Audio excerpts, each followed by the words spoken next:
That man was clearly using his power for the first time, yet he managed to shock even the one praised as the most hopeful candidate to become a holy knight. Because human civilization had long been annihilated and he was seen as an inferior race possessing no beastification power for the last 100,000,005 years. Due to prolonged environmental pollution, the Earth gave birth to mutated monsters known as the Fallen, who possess such incredible regenerative abilities that even a nuclear one, couldn't completely destroy them. That's why humanity was forced to continuously conduct experiments on living subjects to find a way to counterattack. In the end, they found the answer, but it was all too late, because by then there were almost no survivors left in the world. With a cold voice, he spoke, "Finally found you." In just a moment, Jin quickly dropped down from the sky. The scene changes to a desolate, remote place where a young man is running in fear, letting out a loud cry. As he ran, he panted heavily and shouted, "Is anyone there? Are there any other survivors?" In his current situation, the young man could only weep helplessly. Just then, a massive, grotesquely shaped monster appeared right in front of him. Not just one, but two of them. The young man was surrounded as they slowly closed in on him. It terrified him beyond measure. "Help me!" the young man screamed in desperation. "Can anyone hear me? Anyone at all? Please come and help those things that ruined this world, that turned it to ash. Please make them pay for what they've done right at that moment." Several rays of light suddenly appeared in the sky. A second later, Jin appeared. With his power, he easily slayed one of the monsters to the complete shock and bewilderment of the young man before him. While the young man was still trying to process what was happening, Jin spoke. "I am truly sorry for arriving so late." Seeing him radiating such a powerful energy, the young man asked with curiosity, Who are you?" Jin, with his jade-green eyes, remained silent for a long moment, not answering. This caused the young man to suddenly tremble.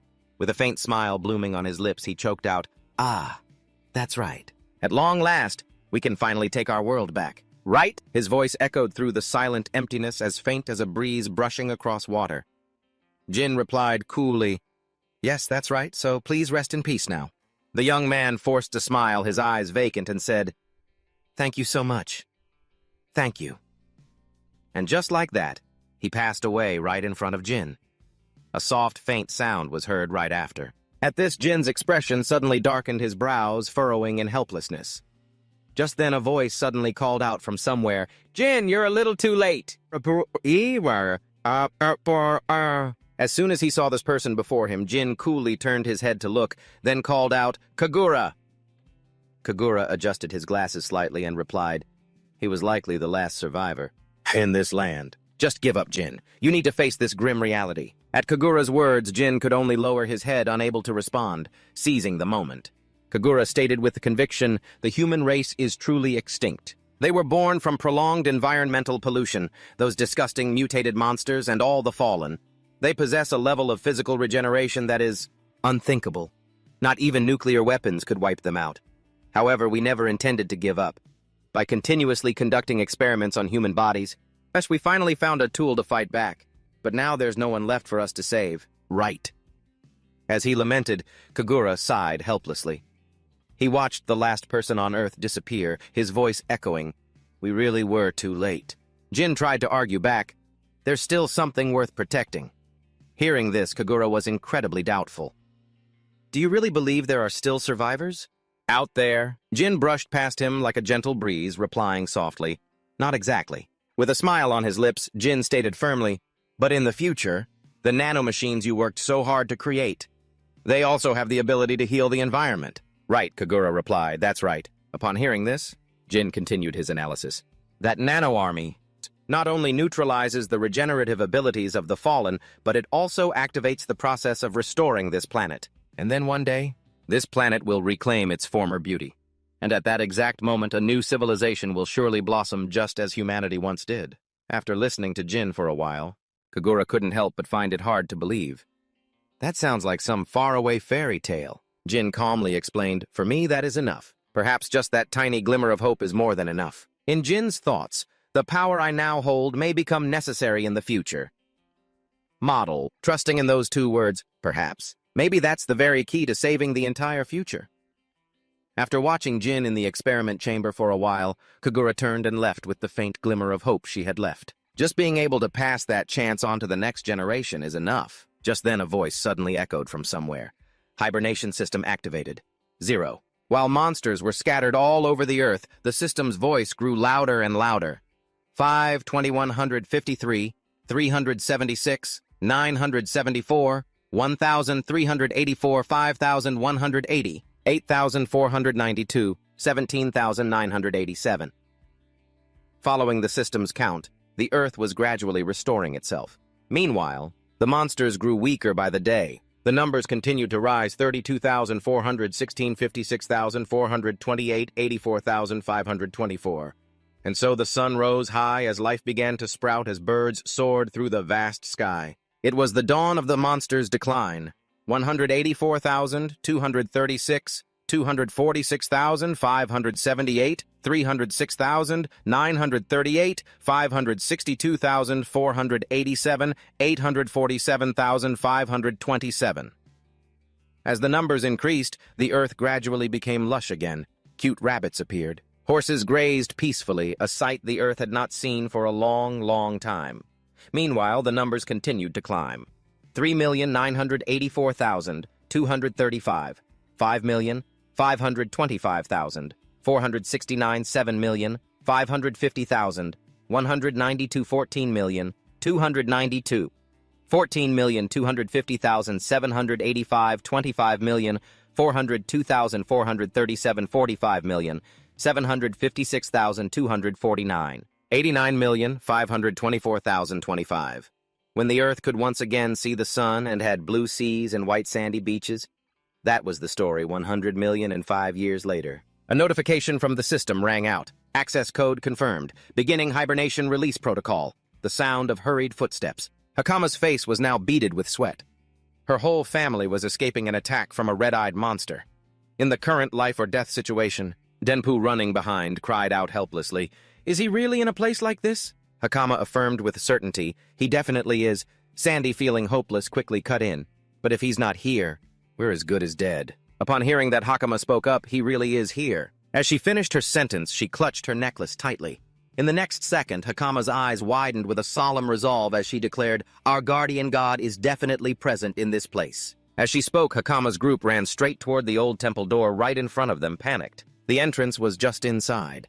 As soon as they saw there was no way out, Denpu announced in despair, "Look, it's a dead end ahead." Upon hearing this, even Hakama's face fell too panicked to speak. Meanwhile, the giant, ferocious monster had caught up to them. This terrified Sandy even more.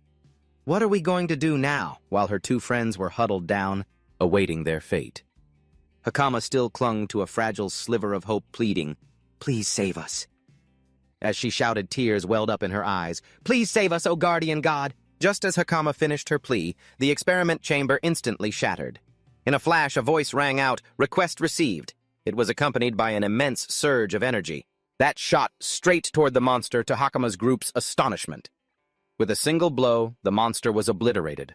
Hakama and her friends couldn't help but be startled by what had just happened. Meanwhile, an unfamiliar voice from afar continued to echo, "I told you that faith was well worth it, didn't I?"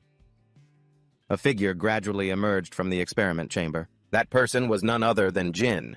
He had been in hibernation for 100,000,005 years, waiting for the day he would return. With a smile on his face, Jin declared confidently, "Believe in the infinite possibilities of the future." Opening the storage box, Jin remarked, "This storage box that Kagura made is truly incredible. My clothes are still in the same condition as they were originally." As he looked at the computer screen, his expression filled with disbelief. However, is this really the world 100,000,005 years later? Most of the stored data has been severely corrupted. It's a miracle this shelter has managed to last until now. Perhaps it's all thanks to the presence of the nanoparticles in the air. The syringe on the table is the nanoparticle injection device. Holding the small box in his hand, Jin thought pensively, "I really want to find out what happened to this Earth. But Kagura only left me this one message cube." Well, before we get to that, as he thought this, Jin, still completely naked, turned and asked Hakama's group, "Could you all tell me about the current situation?" "Oh, how rude of me. It seems I've been naked for the past 100,000,005 years. The more he spoke, the more Hakama's group gaped at him in disbelief. Jin gently put his gloves back on, then continued, "Well, it's about time. I should have a more presentable appearance, shouldn't I?" As soon as he said that Jin was clad in the exact same clothes as 100,000,005 years prior, the secret door unopened for countless centuries was finally greeted by sunlight. Jin's group slowly walked out. As he saw the scene before him, Jin's face was filled with utter shock and astonishment. Looking at the lush green landscape with its rolling mountains and long-stretching canals, Jin couldn't believe his eyes. So this is the world after a long 100,000,005 years. There's not a single trace left of the era I knew. Seeing his bewildered state, Hakama standing beside him immediately tugged on his sleeve and called out, "Sir Guardian God, please this way. Please stick close to us." As she finished, the little girl pointed towards the group with Denpu walking ahead. Seeing this, Jin immediately became watchful, unable to shake his suspicion of the people before him. Are they human? Impossible. Humanity should have gone extinct in the previous era. Could it be that they evolved to have a human-like form during that long, long time? The more he thought, the more he analyzed the forms of Denpu and Sandy.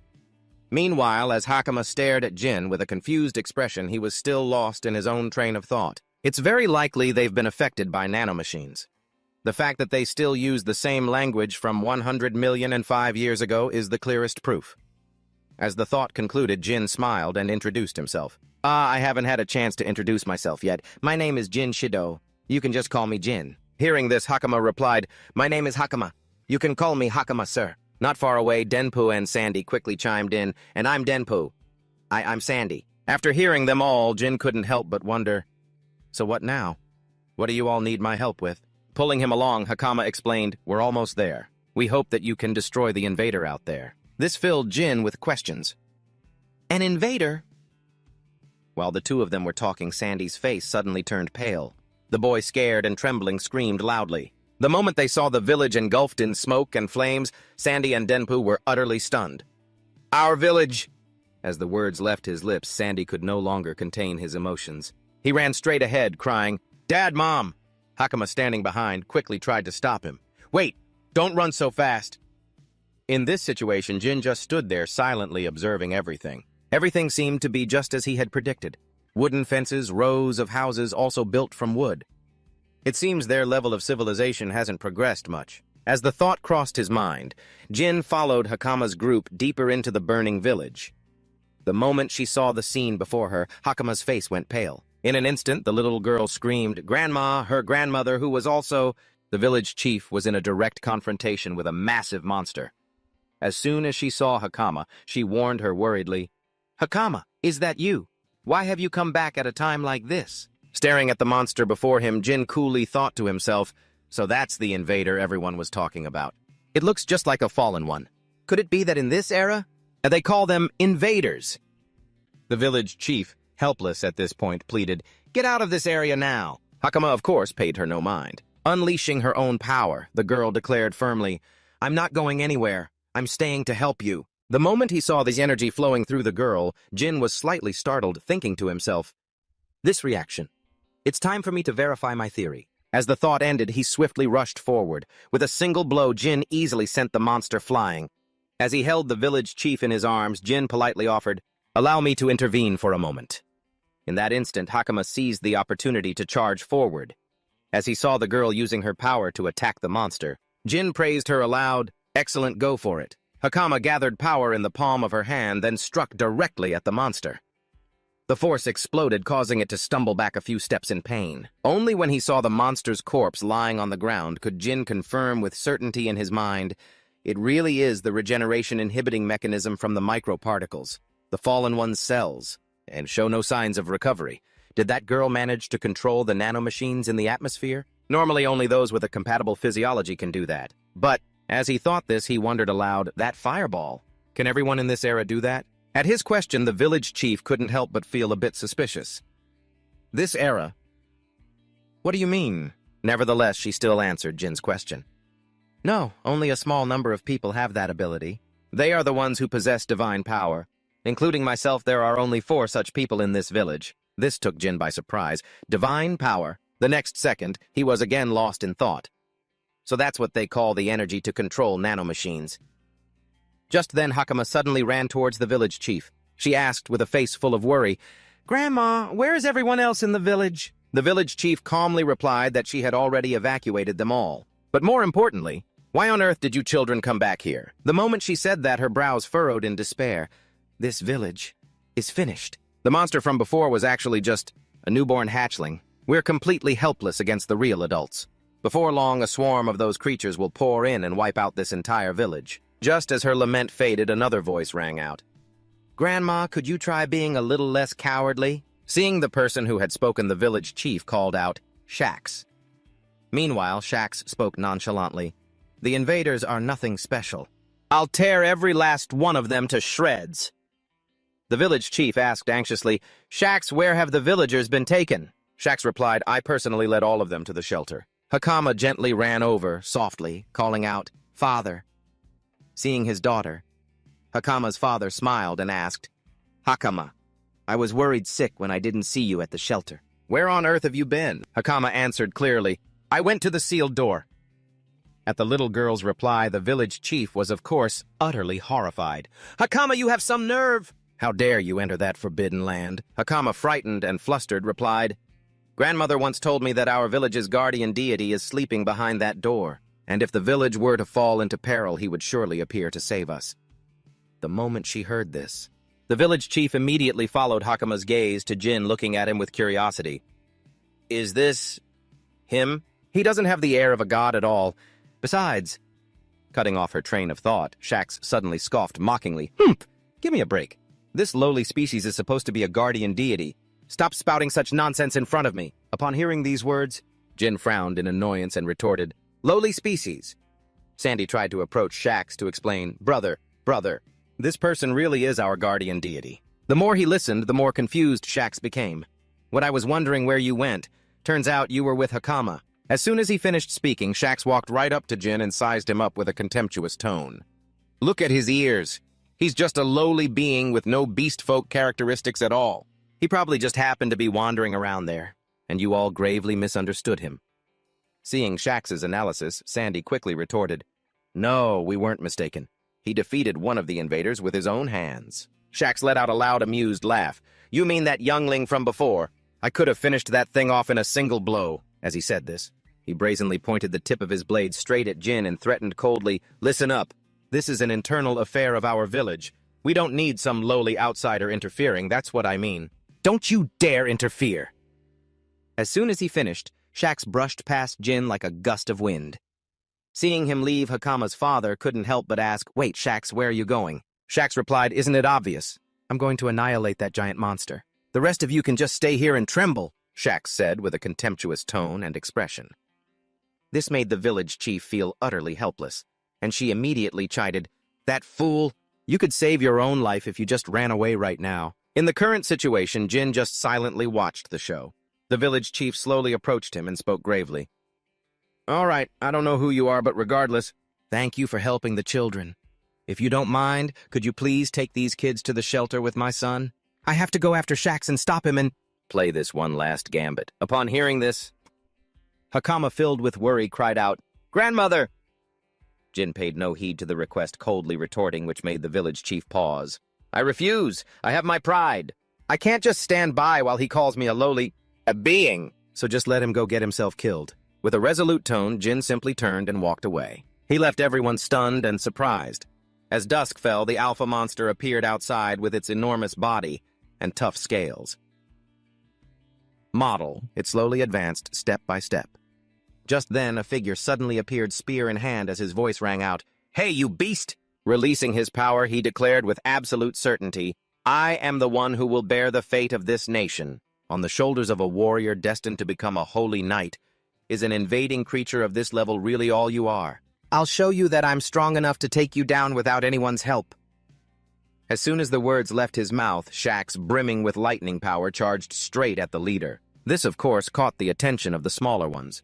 Instantly, they all braced themselves and lunged directly at Shax. With a single swift slash, he easily defeated them. His spirit soaring with confidence, Shax yelled, You're in my way. This single slash of mine is more than enough to finish you. The moment he finished speaking, Shax charged directly at the leader.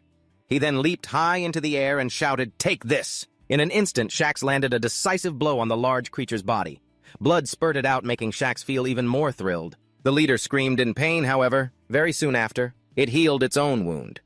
Seeing this, Shax couldn't help but be completely stunned, thinking to himself, the gashes on its body, but are they regenerating? While he was lost in his thoughts, the monster had already moved in to attack. In a flash, a desperate scream rang out. However, Shax was unharmed. Confused, he immediately cracked his eyes open to see Jean, who had appeared, and used his power to save Shax's life. Jean mockingly asked, "Are you finished with your little farce?" Seeing him, Shax stammered in reply, You... Before he could finish, he had to dodge an attack from the smaller creatures. Looking at them, Shax wondered, how are these things still able to move? Jin was slightly moving his hand. The next second, he snapped his fingers. In an instant, the smaller creatures were all defeated in a single blow. Shax was utterly bewildered. He looked at the small monster lying defeated on the ground and wondered, what in the world is going on? Just then, a voice suddenly called out from the distance, "Grandma, quick, run this way! Hurry up!" It was Hakama's group. As soon as they saw Shax, they called out to him in alarm. However, no sooner had they spoken than both the village chief and Hakama's father were stunned. Astonished by the scene unfolding, the village chief blinked, his jaw dropping in disbelief, thinking to himself, what the hell is happening before my eyes? What is this monstrosity? To think he could stop such a massive, colossal body with just one hand. Just then, Jin suddenly said, "It's starting to get heavy." For now, everyone fall back. At his warning, Shax couldn't help but ask, confused, "Huh?" Without another word, Jin pulled him away.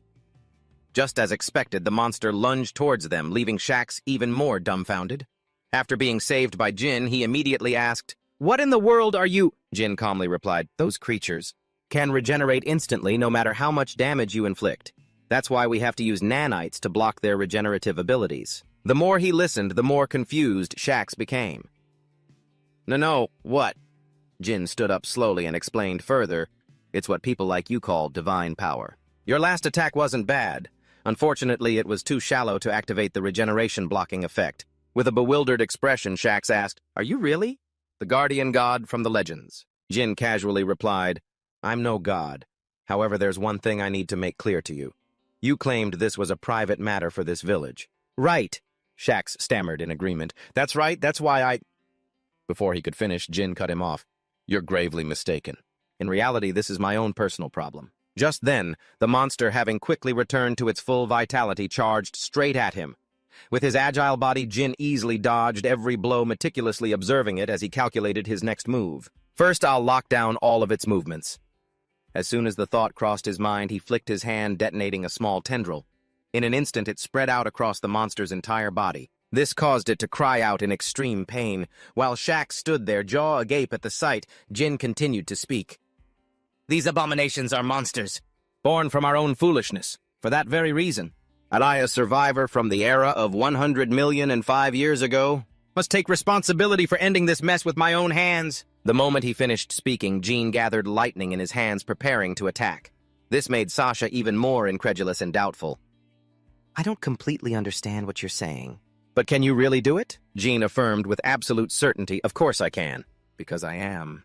A product born from human civilization, carrying the bloody history of endless days filled with brutality and tragic sorrow. The last surviving human being, and also..." At that moment, Jin unleashed his immense power toward the monster, causing the water around it to surge violently. The monster opened its gigantic mouth. Then it took the full force of Jin's attack. A horrifying scene unfolded immediately after. With a single move, he had easily eliminated the monster. The situation, of course, left Hakama's group utterly stunned. Everyone stared wide-eyed and open-mouthed in astonishment. Hakama even broke into a wide, excited grin. Jin's immense power, far beyond the imagination of ordinary people, shot straight through the Earth's atmosphere. After his attack, the monster was finally defeated. Sasha was scared out of his wits, his face drenched in sweat with unbelievable panic, while Jin remained perfectly calm, the ultimate scientific weapon. As he finished his sentence, a faint smile appeared on his lips. Not far from where Jin was, a light rustling sound suddenly emerged. The girl hiding in the bushes had witnessed everything, her heart filled with shock and amazement. She had originally come here to investigate the invading creature that had recently appeared in the area near the village of Kodama. And yet she had just witnessed an unbelievable sight. What in the world was that power? Not even the captain of the Royal Knights in the capital could do something like that. "This is extremely serious. I have to get back to the capital at once to report this entire incident to the guildmaster." As her thoughts concluded, the girl with the magnifying glass beamed with excitement. As night fell in a corner of the forest, a voice echoed out, "Can you hear me, Jin, if you are listening to these words? Then it probably means that I no longer exist in this world." Kagura let out a smug laugh. "I've always wanted to say a classic movie-like line like that. So, what does the future world look like through your eyes now? The global environment must have improved a lot, right? However, one problem still remains." Jin repeated with suspicion. "A problem?" Kagura didn't beat around the bush. "I'll get straight to the point. Even if the ecosystem recovers, the corrupted have not been completely eradicated." Jin's eyes narrowed slightly. At that moment, Kagura became aware of something.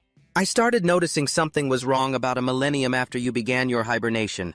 I myself had to undergo periodic hibernation to be able to directly observe the changes in the world. Thanks to the rebirth of the natural environment, the number of the corrupted decreased significantly. As the satellite widened its view of the red dot, it captured a clear image of a bizarre figure and a dark horse. That person was overflowing with killing intent. He quickly detected the surveillance and the screen went black. Kagura grew worried.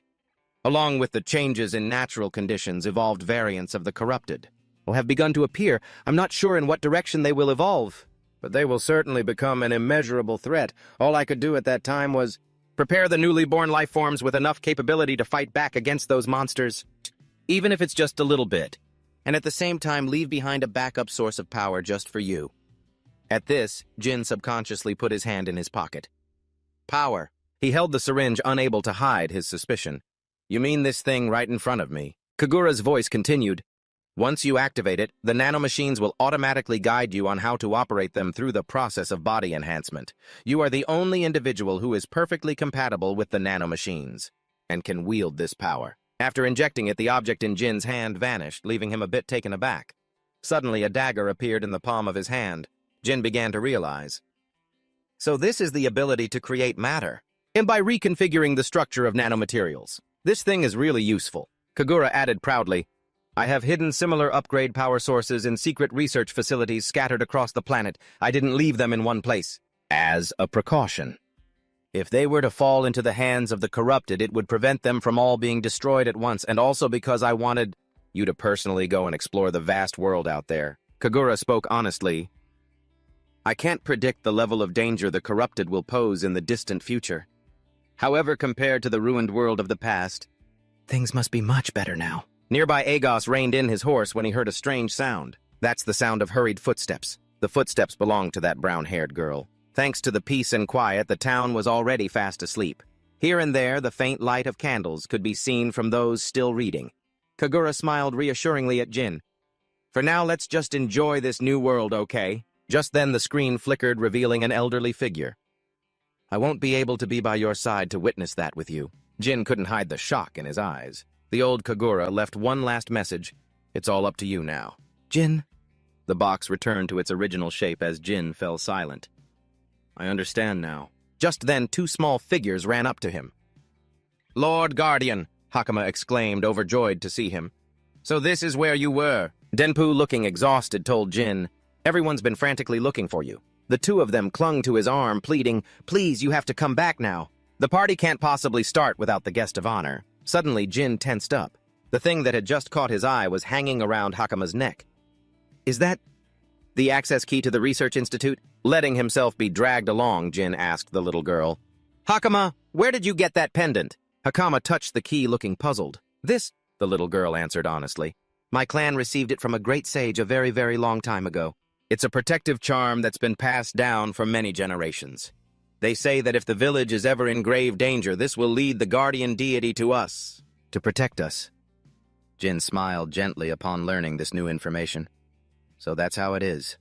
No wonder she was able to get inside. It seems I owe them a pretty big favor." In the village, a bonfire was burning as everyone gathered cheerfully. They all looked up when they heard excited shouts, "This way! Hurry up!" Everyone had the same question on their minds. Is that really the guardian deity from the legends? They looked Jin up and down, sizing him up. "Are you kidding me? No matter how you look at him, he's just some lowlife." That person kept on taunting that scrawny guy. I really took down that monster. Dewey quickly spotted the group. Without a second thought, Sack landed a punch right in the loudmouth's face. At that moment, "What would you know? You were too busy running for your lives." Sandy worriedly asked him, Are you all right, sir? My sincerest apologies for that disrespect, Sak yelled. Our god, our guardian deity, is truly magnificent. Even Hakama was surprised. Talk about a 180-degree turn in attitude. Denpu sighed in relief. It's like he's a completely different person from this afternoon. The village chief came forward from behind, smiling cheerfully. Ah, so this is where you were. Jin greeted her politely. Village chief. She carefully addressed him. Allow me on behalf of the villagers to say this one more time. We offer you our deepest gratitude. The man beside her was also immensely grateful. If you hadn't appeared when you did, this entire village would have been completely wiped out. We truly want to repay you for this kindness. Jin just gave a small smile. Please don't worry about it. The man still wanted to express his thanks. However, but Jin spoke plainly. If you really insist, I don't need any material goods. What I need right now is information. I want to know in detail about the current state of this world. He was stunned for a few seconds by this strange request. The state of the entire world, you say? The village chief made a suggestion to Jin. If that's the case, then it would be best for you to take a trip to the imperial capital. The name was rather unfamiliar to Jin. The imperial capital. The chief explained to him, it is where the king who rules this kingdom of Cormosia resides. People from all over the land gather there, so they are sure to be well informed about news from the outside world. We, the people of Kodama village, also travel there often for trade. Our specialty woodworm silk. The village chief nodded, encouraging Jin. The road ahead is long and fraught with danger, but I believe that with the power of a guardian deity, it won't be a problem. However, for Jin, there was one difficulty. But I don't know the way. She patted the little girl's head beside her and assigned her the task. Please let little Hakama accompany you as your guide. She has some business to take care of in the capital anyway. Jin was quite curious. Her own business? The village chief didn't hide anything from him. I'm sure you've already witnessed it for yourself. Guardian, this child is able to use divine power, and in the imperial capital there is an academy that specializes in training and helping people develop that kind of sacred power. We almost gave up because of the recent turmoil, but I still hope the little one can enroll in school as planned. Jin was a little surprised to realize that in this era, schools still exist. Suddenly another voice cut in. Hold on, everyone, wait a minute. Shax confidently stepped forward. I'm the one who's more worthy of guiding the guardian deity. The village chief was confused. Shax, what business do you even have in the royal capital? Shax declared, his nose in the air. Of course I do. I plan to join the ranks of the holy knights in the capital. The village chief could only sigh. You couldn't even pass the academy's entrance exam. How could you dream of getting in there? As if his tail had been stepped on, Shax flew into a rage. You old hag, what did you just say? Jin cut them off with a question. Don't you just need divine power to be accepted? Hakama immediately reminded him, you also have to pass a written exam, sir. Shax is, well, an idiot, so he failed. Amidst the loud arguing, Jin finally understood.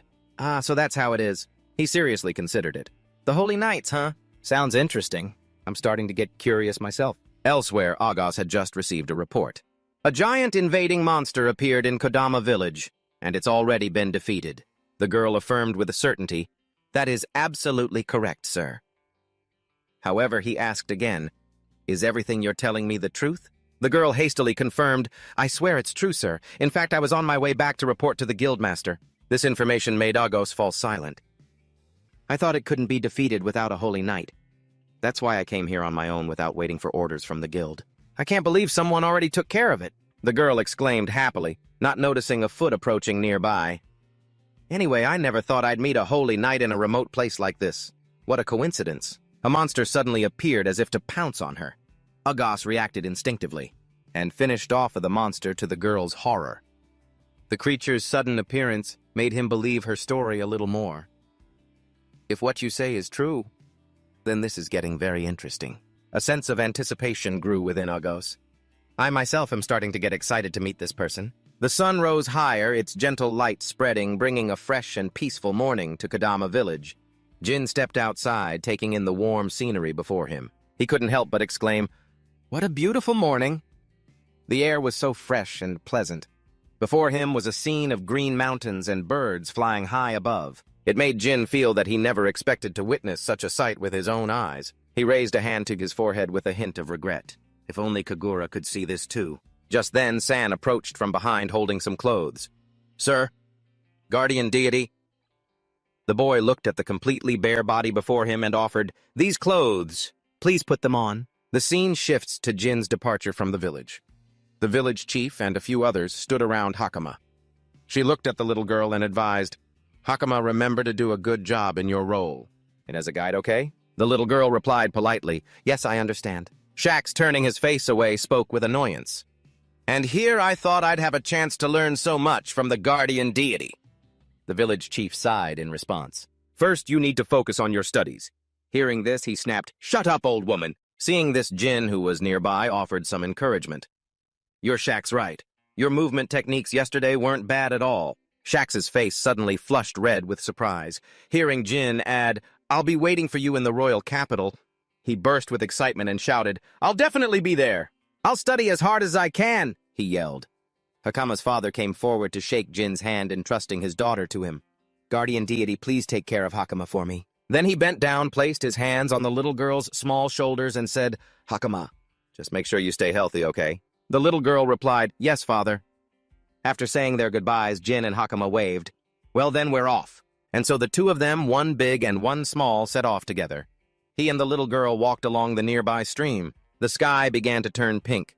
Jin stopped at a waterfall ahead to let Hakama drink. The two continued on, watching the sun slowly dip behind the mountains. The sky was still glowing pink in the warm evening light. The little girl couldn't help but point forward excitedly. By now night had fallen and the two sat before a campfire to rest. Jin spoke up. "How much farther is it to the royal capital from here?" Hakama, chewing on a piece of bread, replied, "We have to walk for about 4 more days." He seemed somewhat pleased. "That's closer than I thought." The girl stammered a bit. Guardian deity." Jin replied, "What is it?" Hakama asked curiously. "Why do you want to know so much about this world?" "Ah," he replied mysteriously, "that's a secret." The little girl wondered to herself, another secret. That question sent Jin into a daze. "The corrupted ones have not yet been destroyed." Those were the words Kagura had affirmed. Thinking back to the past made him even more certain. It really is true. The corrupted ones still exist in this era. Jin was lost in thought again. However, they can usually only multiply in heavily polluted environments. But this place... He looked at the blazing fire before him and thought, there's definitely some kind of change happening. Seeing Jin so silent, Hakama grew worried and interrupted his train of thought.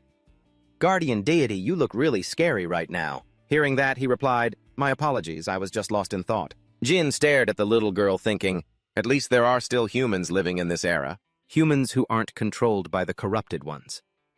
Hakama tilted her head, puzzled by Jin's calculating gaze. "First, I need to figure out how the people of this era deal with the corrupted, and in what way. As for the corrupted ones themselves, I can study them gradually later on." Hakama asked, "By the way, what should I call you?" He replied, "Just call me Jin." The little girl said, "Lord Jin?" He corrected her, "Just Jin. There's no need to add Lord." The little girl obediently said, "Jin." Suddenly, someone on horseback galloped toward them from a distance. Hearing the sound, the two of them reacted instinctively. They turned to look. The newcomer quickly spoke up. "Pardon me for disturbing your rest." He and 2 riders behind him approached them. "May I have a moment of your time?" The man had a commanding presence. Puzzled, Jin asked, "Who are you?" Agos looked down at him and introduced himself. "We are from the royal capital's Holy Knights. I am the captain of the 7th Division. My name is Agos Anton." Jin muttered, "Holy Knights."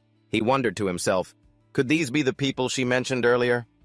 Suddenly, a girl named Karina gritted her teeth in annoyance and yelled, "You! What's with that attitude in front of our captain? The least you could do is stand up and show some respect." Then turning to Agos as he dismounted, she said, "Such insolence, Captain, it has to be them." Hearing this, he cut her off. "That's enough, Karina."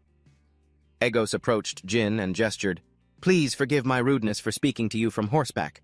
Would you mind having a word with me?" Seeing this, Jin stood up and asked curiously, what did she mean just now when she said, "It has to be them"? He ignored the question and simply said, "On behalf of my subordinate, I apologize for her recent rudeness." Then Agos began his questioning. "However, first I need you to answer a few questions. Where have you two come from and where are you going?" Hakama, while munching on a snack, answered truthfully. "We came from Kodama village and we're heading to the royal capital." He seemed suspicious, thinking to himself, from Kodama village. Upon hearing her answer, Karina gave a strange smile. She immediately leaped off her horse, declaring, "I'm still certain it's them, sir." Karina gripped her sword filled with fiery determination. She yelled, "There are no birth records for any of the lower races in Kodama village. Your lies are exposed." Lower races. Hearing that, Jin looked surprised and thought, so they have birth records here. This country is managed quite strictly. Suddenly, Agos cut through her fervor with a single word, "No." This made her stop short. "Huh." He looked at Hakama and explained, "The clothes that little girl is wearing are a specialty of the Kodama region. It's Kodama silk clothing. Even in the capital, it's sold for an extremely high price. It's considered an extremely high-end garment. With that assessment, Kodama silk tailored for a child is an extremely rare item on the market. Therefore, her being from Kodama village is likely the truth." Those words left Karina flustered. "But—" Suddenly, he drew his sword, pointing it directly at Jin. "However," he declared, "you are another matter entirely." Agos glanced at Jin's attire. "Those clothes you're wearing, they're bizarre. What country are they from?" He explained the situation. "There has been a string of robberies on the road from Kodama village to the royal capital, carried out by a gang of bandits who use children to steal goods." Agos's gaze was intense as he stated his theory. "It's a situation very similar to yours right now. They usually operate by pretending to be innocent." Hearing that, Hakama panicked and shouted, "It wasn't us," he replied coldly. "We'll be the ones to decide that." The girl gritted her teeth. Looking anxious, Hakama seemed to make up her mind and began to unleash her divine power. August, as if sensing her intent, frowned as he caused several swords to glow. They appeared around Hakama and he yelled, "Don't you dare try anything here!" The girl frowned, struggling with her current situation. August was somewhat surprised and remarked, "I never expected you to possess divine power. You seem to have quite a bit of potential." Jin silently observed Hakama's situation, thinking to himself, "So this is a holy night." Seeing the intimidating aura he projected, Jin had to admit it. "I see. He really is strong."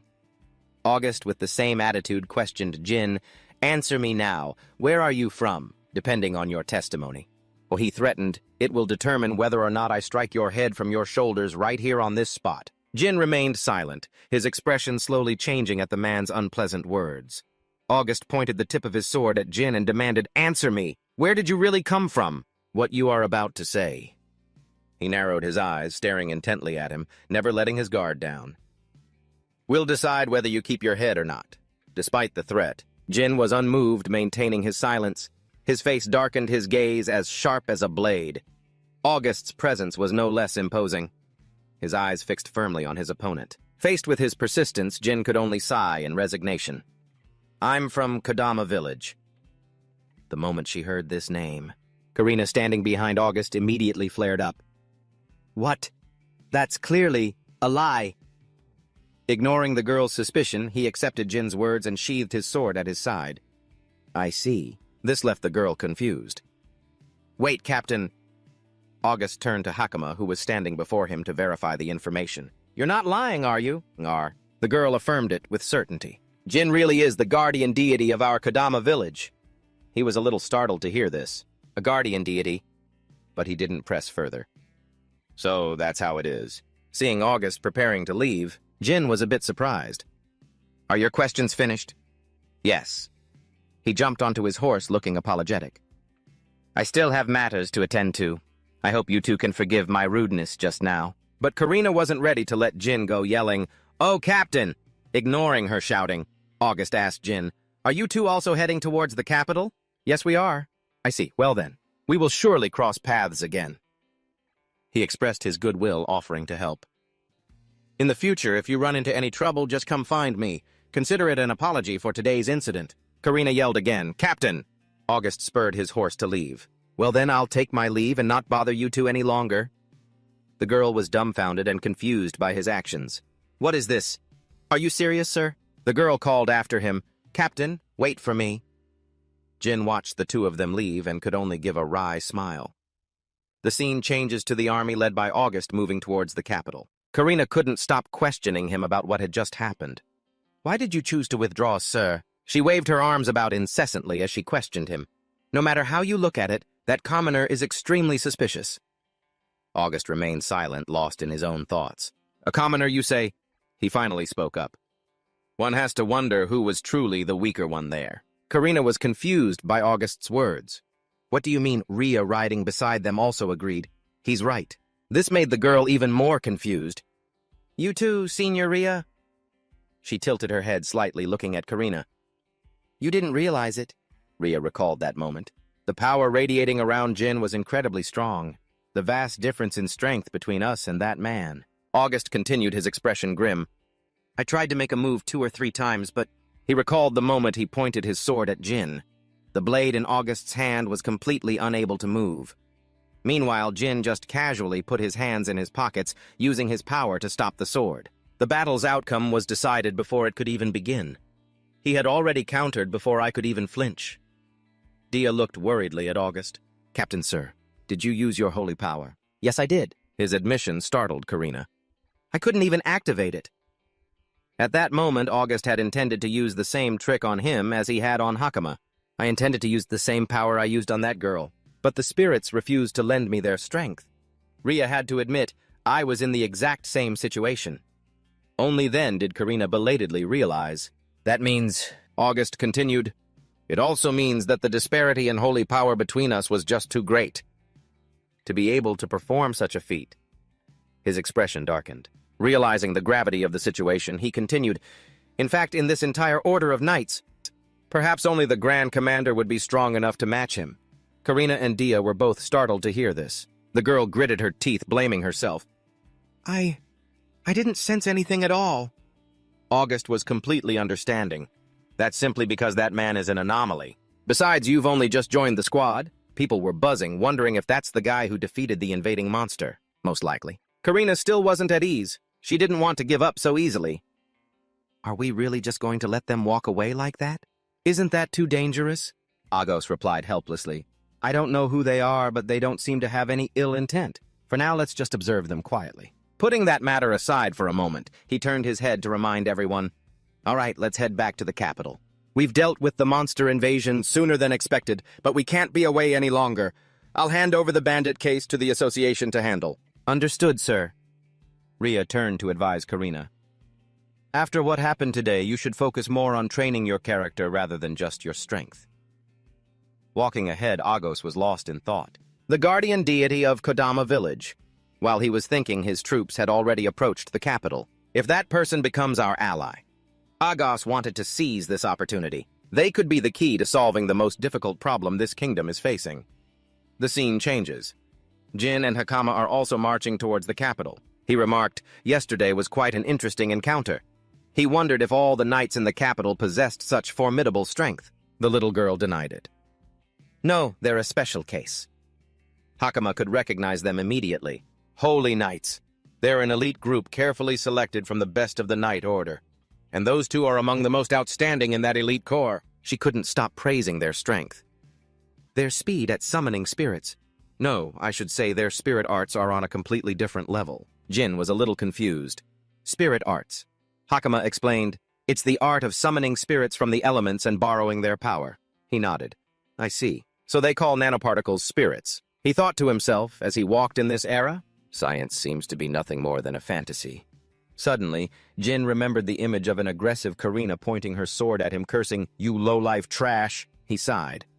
And that whole inferior race thing, this led him to deduce, it seems like this era has countless different races, huh? That's right. Hakama described a few common ones. There are people who look exactly like fish, and others who have the form of insects. Jin was surprised. Insects? The little girl explained the reason for this more clearly. "My grandmother once told me. The reason is that habitats shrunk a very long time ago. That caused the races to look different. People's bodies gradually changed, to adapt to the places where they lived." Jin was completely surprised by this new information. Evolution based on environmental impact. He was lost in his own thoughts. So does that mean there were survivors from 100,000,005 years ago, and the humans of that time evolved into these forms? Now thinking hard about it, won't solve anything. Jin finally understood the reason he was looked down upon, and that's why people who haven't evolved are called inferior. Yes, Hakama knew that's just how this world was. That's why society looks down on the inferior people who haven't adapted to the environment because they're considered laggards. The girl provided some more information about this world. Most of the people sold into slavery are also from the inferior races. Jin gritted his teeth upon hearing this. So slavery still exists here. Hakama was also extremely indignant about this discrimination, but in reality there's no big difference. They're just a little different from the majority, and yet they're treated so horribly. The little girl was furious. "It's completely wrong." Jin smiled and praised her. "You're a good kid." Suddenly, a person leaning on a staff walked towards them, blocking the path of the two travelers. The person's voice was a tired whisper begging for help. "Help me." Then he collapsed. Hakama asked worriedly, "Are you okay?" The girl quickly ran to him. "Those hands." Jin also slowly moved closer to observe. The person lay collapsed on the ground, panting heavily. Their breathing labored. Their body was covered in wounds and bruises. His ears were exactly like a human's with no sign of any change. Those ears are strange. He lay on the ground, filthy and panting. Jin stood there, hand on his chin, observing and thinking. His whole body is covered in bruises. These injuries are really serious. Hakama sat beside him, slowly helping him sit up. "Are you all right?" Jin held out a hand, channeling power. "Try to bear with it for a moment. I'll heal you right now." Suddenly something flashed in the person's eyes. Model. He suddenly sat still, watching as the boy spoke. "Don't move." One of his hands held a knife, the other wrapped around the little girl's neck in a threat. "If you so much as twitch, I'll take this kid's life immediately." The three of them had pushed one another into this terrifying situation. Jin looked down calmly, thinking, so that's how it is. He saw the boy gritting his teeth, pointing a knife at Hakama. "We carelessly walked right into your trap." His eyes glanced elsewhere as he thought, this means those people are somewhere nearby. In the distance, the blurry figure of a man approached. So there really is someone capable of coordinating with her. This person appeared with a full beard. "You've completed your mission well." A man appeared with his henchman behind him. "You followed my orders perfectly." Thoughts raced through Jin's mind. "That's it, active camouflage technology." An image of a silhouette with arrows pointing to it appeared in his mind. It works by capturing images of the surrounding environment and using advanced nanoparticles to render the user invisible. He stood calmly before them, thinking, its only weakness is that movement can reveal traces of the camouflage, but they've managed and to use it with extreme skill. The other guy still had his sword pointed right at Jin's face. "For a lower life form, you're wearing a pretty sharp outfit. What country are you from?" The tip of the sword pressed closer to Jin's neck. "Stay calm. Don't you dare try anything." On the other side, Hakama struggled to get free, screaming, "Sir Jin!" But the man just stood there, taunting, "You know exactly what will happen if you make a move. Don't you?" Across from them, the girl was clutching her stomach. He raised his voice and shouted, "Hakama!" Only then did she quiet down. Jin then spoke. "That kind of power? It was never meant to be used on people. Surely you're aware of that." The girl quickly shouted back, panicked, "I'm not, but I'm scared." The man kept his sword pointed at Jin, but turned his head. "We've hit the jackpot, boss. I can't believe that little brat possesses divine power," said one of his comrades standing beside him. "You can use it too, can't you?" He turned to answer. "Who knows?" the man replied angrily. "What was that?" And then kicked Jin hard in the stomach. Jin collapsed with a grunt as someone screamed, "Sir Jin!" The man kept his foot on him. "Don't get cocky with me, you inferior creature."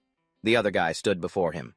"Hey, be careful not to damage the precious merchandise." The man grimaced and replied, "A lowlife like this won't sell for much anyway." He continued, "But what if they have divine power? There's no way a bunch of lowly wretches could possess such an ability." Over there, Hakama thought, these men. Her face was filled with fear as she thought, they must be the bandits the Holy Knight mentioned, the human traffickers. That guy was slowly walking towards her, power glowing in his hand. "All right, now time for a little nap." A thought crossed this girl's mind. If we just let ourselves get captured like this. The hand brimming with power drew closer to Hakama's face, causing her to shrink back in fear. "We'll both be sold into slavery." The dark atmosphere slowly faded. Jin was right in front of her, calling out, "Hakama, wake up!" "Hey, Hakama!" The girl slowly responded, "Sir Jin." Then she sat up with a start, terrified. His muscular frame was sitting beside her. "Are you hurt anywhere?" The girl turned to him. "I'm fine. More importantly," it turned out they were in iron cages, and outside there were many other victims. "Where are we being held?" Then Jin turned his face away. "This is the hideout of the ones who attacked us." He looked out at the victims in the other cages. "It seems like everyone else they've captured is being held here too. Some of the people in there were just skin and bones." A poor green-haired girl was clutching her frail body. The two of them sat in their cage, filled with worry.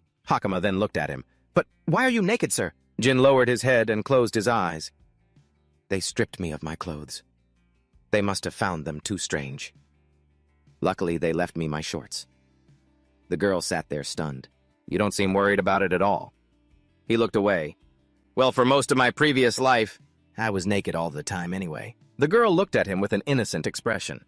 "Let's put that aside for a moment. Why didn't you fight back then?" Jin sat there silently listening to her. "With your strength, you could have taken them down easily, Sir Jin." Over on the other side, a soldier had just opened the door, walking in with the boy. "All right, let's get this over with." The two of them turned to look at the boy's dirty form. "So you've been awake this whole time, huh?" Hakama stood up, gripping the iron bars and yelling, "You!" The boy knelt down and passed 2 buns to the girl. "I don't care if you hate me for this." Then he stood up nonchalantly and looked down. "Because I never dared to hope that I'd be forgiven in the first place." Hakama could only grit his teeth, clinging to the iron bars as Jin spoke, grabbing his attention. "It's truly so boring." The boy looked down horrified. Then he responded like a true villain, sitting there and looking up at the sky filled with ambition. They would never waste time wondering whether they're hated or forgiven or anything of the sort. Then he slowly stood up, drawing the gazes of the two of them. "All right, then. Let's begin." Jin gripped the iron bars of the cage, which terrified the boy. Then he stood in the hole he had so easily destroyed, much to the boy's surprise. Hakama stood behind him, watching as he dusted off his hands. "I've been waiting patiently for you. No one can eavesdrop on our conversation here." The boy replied. "Waiting for me?" The boy's face filled with fear when he heard Jin. "The most important person to you right now. Where are they being held?" The boy leaned down cautiously. How did you know that?" He slowly stepped out, showing his powerful hand. "It was just a guess of mine." The boy was rendered speechless by the power emanating from him. At first, she even managed to fool me, because the bruises on her body were completely real. The boy, surprised, now looked at the bruises as Jin mentioned them. However, even villains wouldn't beat their own comrades, so cruelly just to use them. That's why I saw through the situation early on. The boy was amazed by his insight, realizing she was being threatened by them with violence, forced to follow their demands. Then his hands clasped together, trembling in fear, before he slowly began to speak.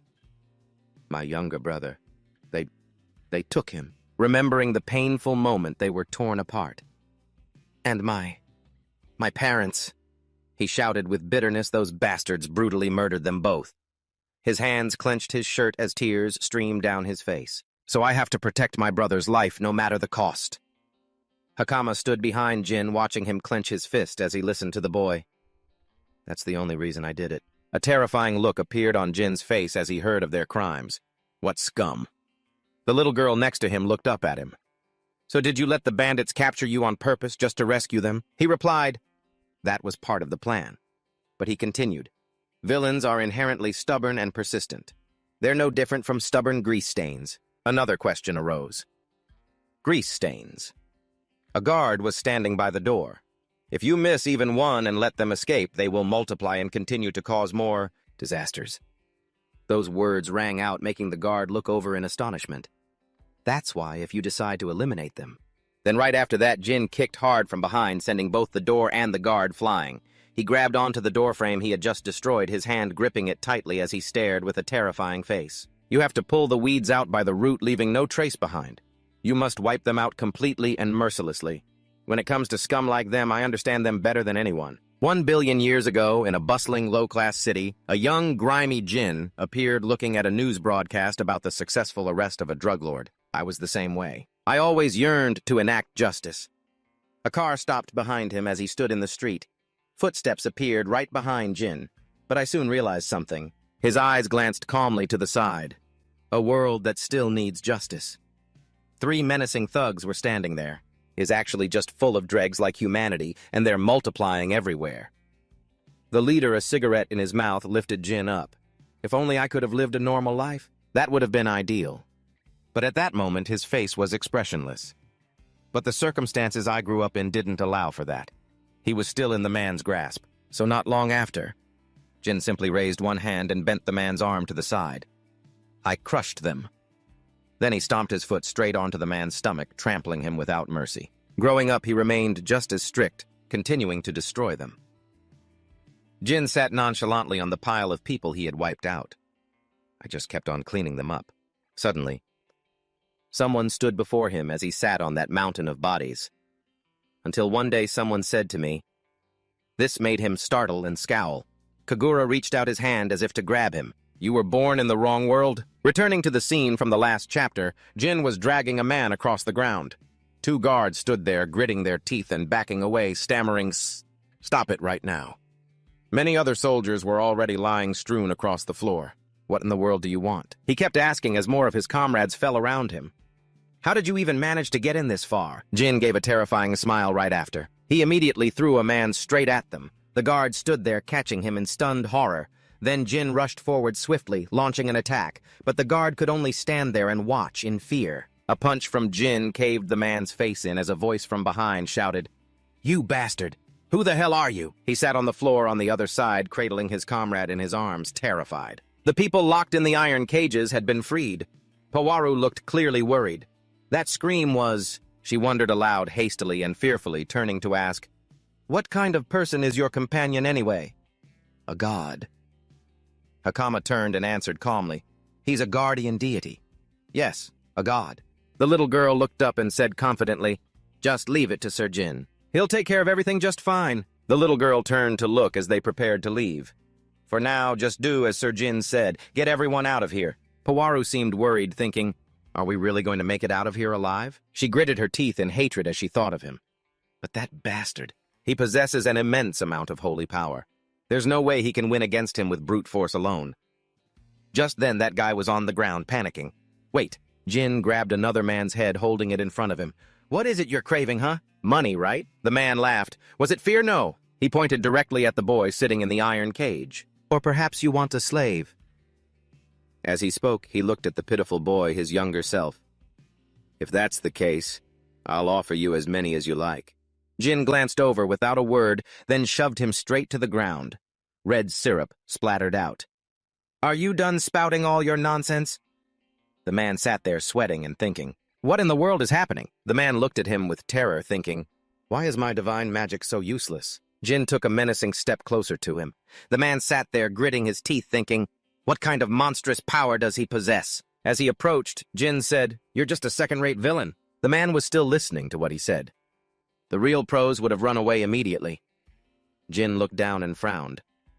But amateurs like you always run your mouth underestimating your opponent. And you're always so sure you'll win. His next words made the man snap. And then the moment you get a taste of failure, you start begging pathetically. Damn it, the man thought. Then he bolted for his life. If it's come to this, then I have no other choice. The man's hand flipped a switch as he yelled, It's not over. This isn't over yet. He smiled sinisterly as a door slid shut. A monster appeared from behind the door. Jin stood there, stunned, while the man boasted, I went to great lengths to acquire this. At someone's request, you see. This huge, terrifying monster, with heavy footsteps. If sweet talk doesn't work, then I guess this is the only way. The man flashed a bright smile. I'll make you... The monster before Jin opened its mouth and roared, unleashing a wave of purple energy, and the man's words became a pathetic, shattered cry. Then it raised an arm. Jin cautiously glanced up, crossing his arms over his head. Just as it was about to strike, the man's face went slack. Huh! Turns out the monster's punch had been effortlessly blocked by his two hands. You see, I was born with an extraordinary body, he said, turning his head as he blocked the blow. Compared to normal people, it seems I have a few more muscle fibers than them. Then Jin pushed it straight up. He leaped up, blue energy swirling around his hand. I won't go easy on someone who's become corrupted. As he thrust his hand forward, a bright blue light flashed.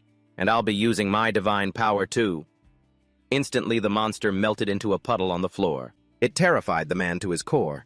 Then Jin was standing before him. He can use divine power too, he thought. Then Jin spoke, his face completely nonchalant. So what do you plan to do next, huh? The man's face was covered in sweat, speechless. He clasped his hands together, trembling. Could you look the other way and spare me just this once? Before he could finish, Jin landed a punch that twisted the man's face. I can't. Jin put on his jacket. There.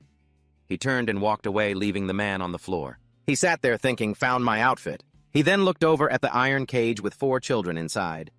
I'm so sorry. But could you all please wait just a little longer? Jin's words were like a ray of hope for the four children. I'll get everyone out of here soon. He stood before a desk, picking up some files. But before that, I have a few things I need to investigate. It'll be useless if I can't gather evidence of their crimes. As he opened a drawer, he saw some papers. Oh, he sat on the desk holding a paper thinking, this looks extremely suspicious. Strange characters appeared on the paper. Jin smiled. I see. But right after that, his mind filled with question marks as he read these lines. What in the world is this supposed to be about? I can't understand a single word. He stood there looking at the guy slumped on the floor. I guess I'll have to ask Hakama to teach me how to read the language of this era. He then knelt and touched the liquid from the monster. Still, what were they planning to do after capturing the corrupted ones? Waves of energy appeared as his hand made contact. It's time to find out the truth. Digital screens flickered to life around him. I'm going to access the cameras from the nanites floating around here. Jin sat in the middle of them looking down thinking any footage from the past week should still be saved in here. His gaze grew grim as he recalled a memory from the day before in the monster's containment area. The man stood behind his superior. But sir, how do you intend to handle such a large haul? His superior replied, that is not your concern. He gave a sinister smile. However, I think I'll let you in on one thing. He glanced up, his expression dangerous. Very soon in this country, a very interesting event is about to take place. In the present, Jin stood before the screen, frowning. The next day, in an old-fashioned village, the freed people were standing in formation. Hakama and Poweru were also standing there looking around when suddenly she flinched, having seen something. Nino ran over from Jin's direction as she called out, Nino, sis! The two sisters rushed toward each other, weeping. They held each other tightly as tears streamed down Poweru's face. Thank goodness. Oh, thank heavens. She took her sister's hand, looked up at him and said, Sir, truly, thank you so very much. He stood before them and replied, I'm no god or anything, don't worry about it. Then Jin glanced to the side. By the way, let me ask. He looked toward the people being led away in a line under guard, the ones rounding up those bandits. Are they men of this region's lord? Hakama, standing nearby, answered, No, sir, they are not. They are from the association. I was the one who called them. The two stood there discussing Padaraku, the man standing over there. He is the head of this town's association. Jin asked, Is that so? The man turned to look at them. He then walked over. Are you the one who resolved this incident? Jin replied, That's right. Padaraku immediately raised a hand and bowed along with his men. My name is Padaraku, head of the association. I offer you my sincerest gratitude. Chief, for lending your aid. He then glanced up at the man standing there, thinking, to be able to face that many enemies without a single scratch. On the outside, he looks like he's from a low-ranked race, but my gut tells me... The thoughts flashed through his head. There's no way he's just some ordinary person. He then spoke up. Lately, we've received many reports about the damages related to this series of incidents. The association has been faced with countless requests to eliminate this band of bandits. Jin stood there and replied, So the local lord wasn't the one who sent troops to capture them, huh? Padaraku stood with his hands on his hips. You must be joking, sir. A lord doesn't have that much authority. An image of him kneeling before a superior appears with his narration. The only ones with the authority to handle these types of criminals are the members of the association who have sworn an oath to the king. He held out a hand as he continued. Even if the lord of this region, Lord Sapien, were to commit a crime, we would still be obligated to report his actions to his majesty, although something like that would never happen, of course. Jin put a hand to his chin, thinking, if I were to explain this in terms from 100,000,005 years ago, the lord is like the mayor, and the association is like the police. His mind was filled with dreadful thoughts about the man. But Sapien... At that moment, he presented a scroll to the man. This is a document I recovered from one of those men. Perhaps it could be of some use to you. And as Padaraku unrolled and read it, he was stunned. This is a list of those who conducted secret dealings with the bandits. He continued reading. With this in hand, we can round up all of them. In a single sweep, Jin asked, is the name of the local lord on that list by any chance? A scowling face appears as he hears the reply. Sir, please don't take my earlier joke seriously. Of course it's not on there. Jin thought to himself, I see. So he's quite a skilled villain. He looked over at a puzzled Poweru and thought, for now, there's not much more I can do. More importantly, Jin placed a hand on Powaru's sister's head and then turned to the man. What will happen to those freed slaves? What will their future be like? Padaraku replied immediately. For those who have a search request filed for them, or whose identities can be verified, the association will take responsibility for returning them to their homes. The two children stood there, bowing their heads sadly as they heard his answer.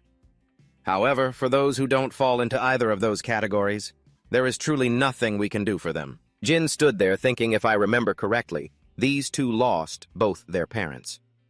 He then spoke up. Is there no kind of care facility here? Padaraku looked to the side. Absolutely none. We can only act as intermediaries to help them find work, but... He looked at the two poor children. Since these two children belong to a low-ranked race, I'm afraid finding them a job will be extremely difficult. Jin bowed his head and sighed, thinking I'd really like to help them out. But the two children just looked at each other, and he looked at them too, thinking, if no one is willing to hire them, I fear it will be hard to find them. Work. Suddenly, Jin realized something. No, wait a minute. He then said to the two children, if there was a place where both of you could work, would you be willing to go there? Powaru quickly replied, yes, sir. Do you already have a place in mind? Jin smiled. I do. He remembered what Agos once said. Later on, if you ever run into any trouble, just come find me. Jin's face looked a bit intimidating. I have the perfect place for you two. The next day at the Agos residence in the capital of the Cosmosia Kingdom, Agos's eyes were wide with shock. A man riding behind him asked, what is it? He was sitting on the horse in front. No, it's nothing. I just suddenly felt a chill down my spine. After that, he climbed down from the horse. Agos stood next to the horse, turned, and looked. This is far enough. He stood before his army. The long expedition was over. Thank you, everyone. Get some well-deserved rest today. Then he entered the building. All the maids bowed in unison. Welcome back, Master Agos. He turned to his steward. Any news? The steward glanced at a frightened maid behind him. Agos, sensing the tension, asked with his eyes still closed, what's happened? The steward beside him bowed his head. My sincerest apologies for bothering you when you must be exhausted. But he turned to him. Don't worry about it. The steward still looked worried. Agos glanced away and saw a girl standing above watching the two of them walk on. It was Milia watching with her arms crossed. Agos waved his hand dismissively. I understand. Thank you for the report. The steward bowed.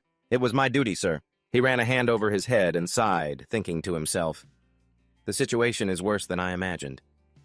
He recalled the monster that had attacked the city's residents. An invader, right here in the capital. How did it manage to get in? Agos's brow furrowed.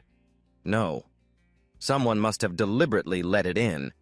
He remembered the grounds of a certain building. The most suspicious thing was how they were so adamant about keeping unauthorized people out of Hanek's academy. In any case, an image of Jin walking with 3 children came to his mind. I need to find allies, and quickly. 3 days had passed since the bandit suppression campaign. Jin was walking down the road with Powaru, her younger brother, and Hakama. She turned to him with a worried frown. Are you really sure there's a suitable job for someone like me in the capital? He glanced at her. Don't worry so much. Jin kept her eyes on the ground. You already know how to read and write. And Powaru, you're even quite good with numbers. You'll definitely find work. He added, just have a little faith in yourself. His words made her look up, brightening. Yes, sir. Suddenly a voice called out, Jin, look! Hakama was pointing toward a castle in the distance. We've arrived. Jin's face was filled with awe. All 4 of them gazed out at the magnificent kingdom below. So this is the royal capital. Here the sky seemed to be dyed a rosy pink. They all stared in wonder, especially Powaru. Wow, this place is so busy and full of life. Hakama pointed toward a stall on the other side. The capital relies heavily on imported goods, so products from every region end up coming here. The people from Kadama village often make the long journey to sell their local specialties here too.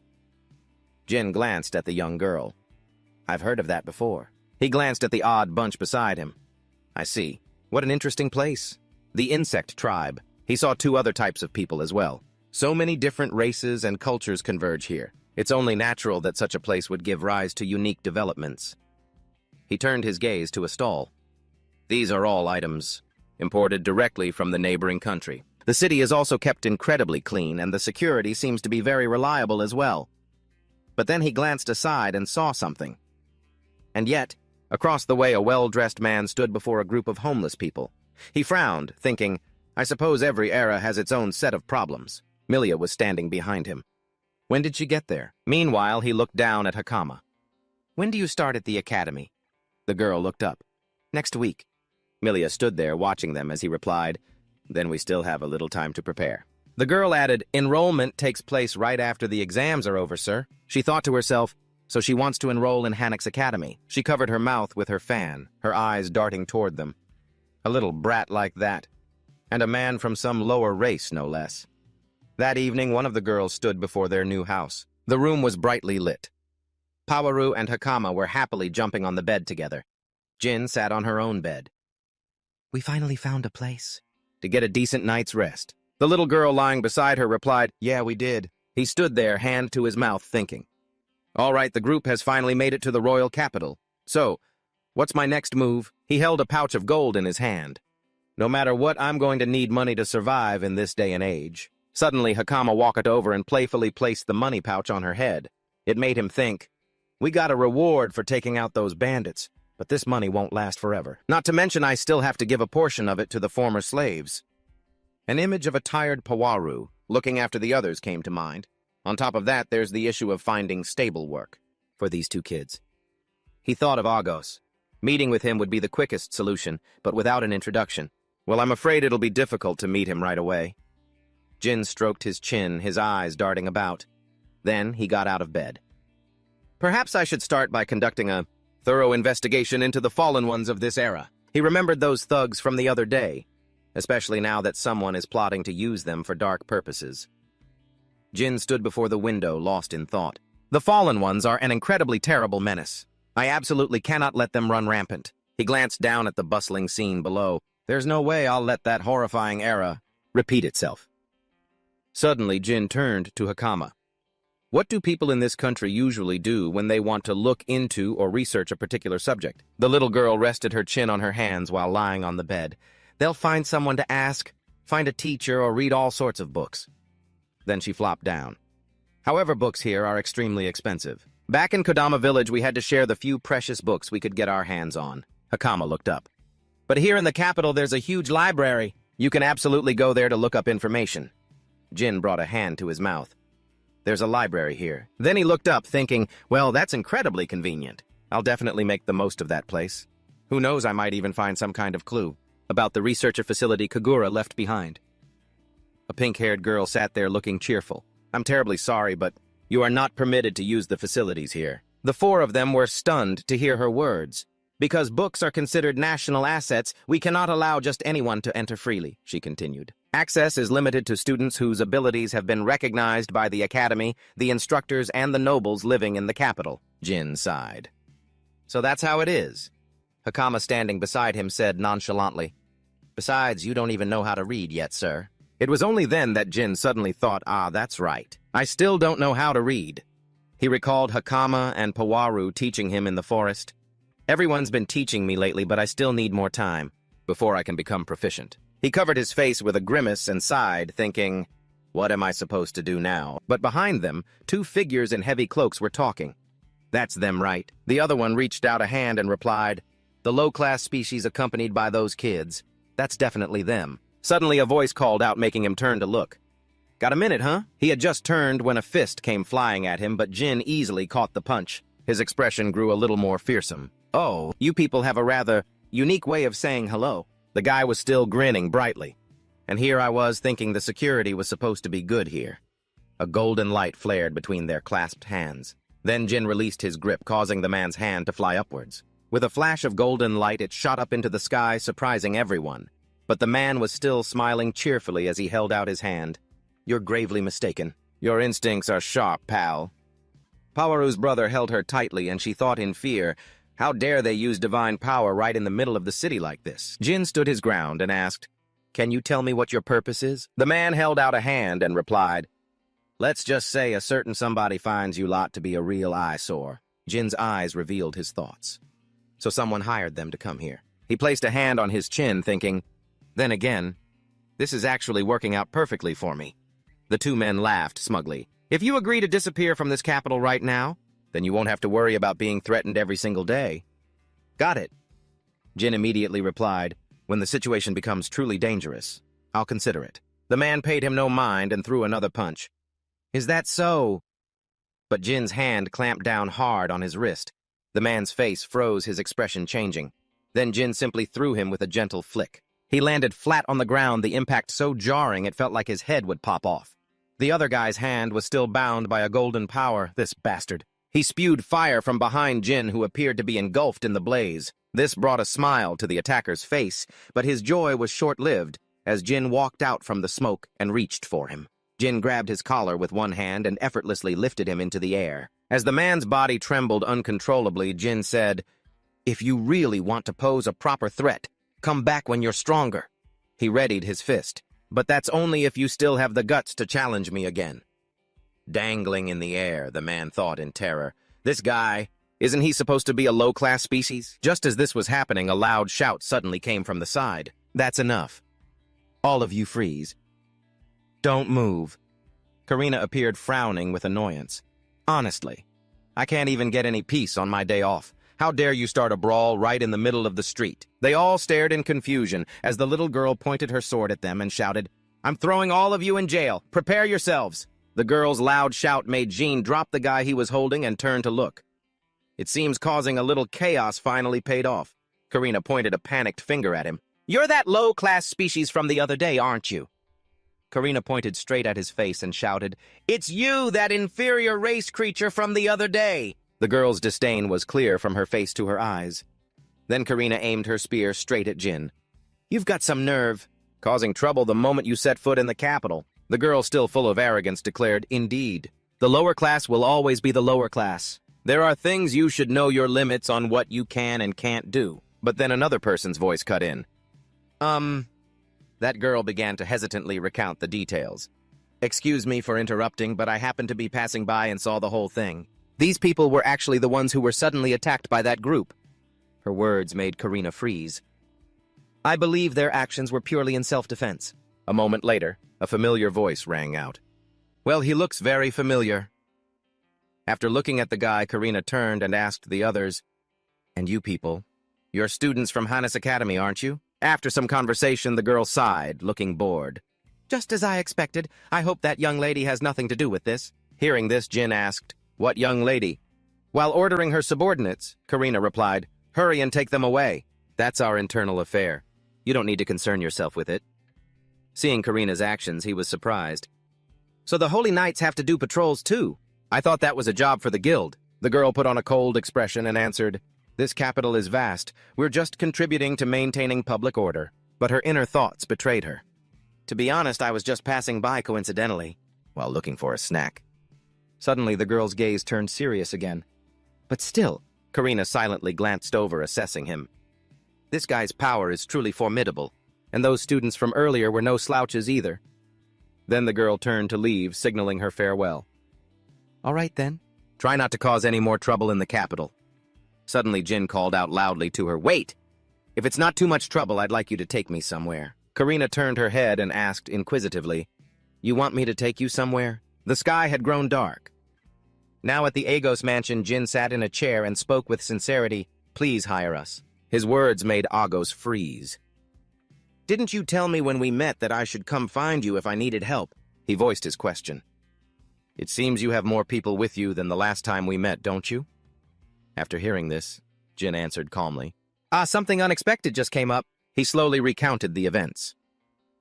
"We ran into that band of thieves you warned me about. I saw they were holding people captive, so I stepped in to rescue them." Agust, full of worry, asked for more news. "And what about the thieves?" Hearing that Jin reported exactly what he'd done. "I gave them a good beating. After that, I handed the rest over to the guild to handle." Hearing this, he could only express his understanding. "I see." Meanwhile, a doubt surfaced in Agus's mind. Did he really take them all down by himself? Thinking this, he asked a question. "Why did you decide to help these girls?" Jin calmly spoke with him. "They have no relatives left. They're the ones you people call the lower class." His gaze, full of gentleness, fell upon the two children next to him. "I thought I should at least try to find them a job." August spoke with some suspicion. "I don't think you have any responsibility to take care of them." "And for them." Jin calmly replied, "It's just my principle." He was serious with every word. regardless of the reason I saved their lives. And I don't do things halfway. I will take responsibility for this to the very end. Auguste looked surprised to hear that while Poirot and the boy were incredibly grateful. After a moment of thought, he nodded in agreement. Very well. The two of them can stay and work here at the mansion. She joyfully asked again just to be sure. Really, sir? However, Auguste had his own intentions. But I have one condition. His voice rang out slowly. I want you to take on the role of an instructor. Jin was utterly astonished by this request. An instructor? A short while later, Poirot and the boy had changed into work clothes. Jin nodded in satisfaction upon seeing their appearance. You two really look the part, don't you? Full of gratitude, she bowed respectfully to Agos. Lord Agos, we are eternally grateful. Seeing this, he replied gently, There's no need to thank me. Then Agos turned to instruct his staff. I'm entrusting their training to you two.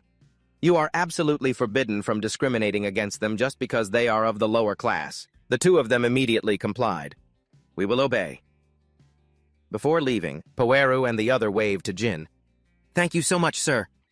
On the way, he was the first to speak, asking, So what about that offer to be an instructor? I'm sure you have some other motive. You're right, Agos replied calmly while leading the way. You're very perceptive. That will be very helpful for the job. Because at that moment his eyes showed a clear seriousness.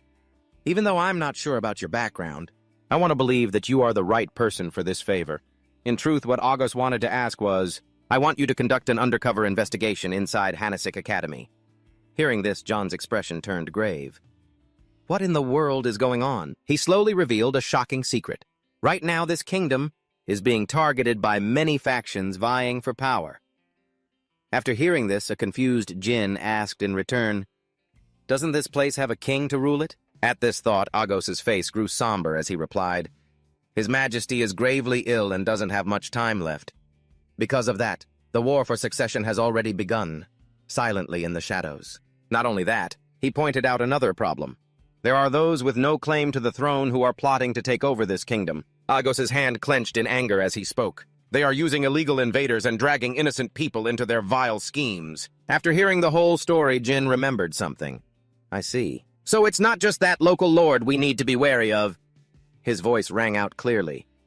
Dangerous people like that are hiding and operating secretly right here in the capital. We need to find their den as quickly as possible. Jin then continued the thought. And the most suspicious place is Hanasik Academy, isn't it? He did not deny it. That's exactly right. Just then, Agos stood before a door and knocked.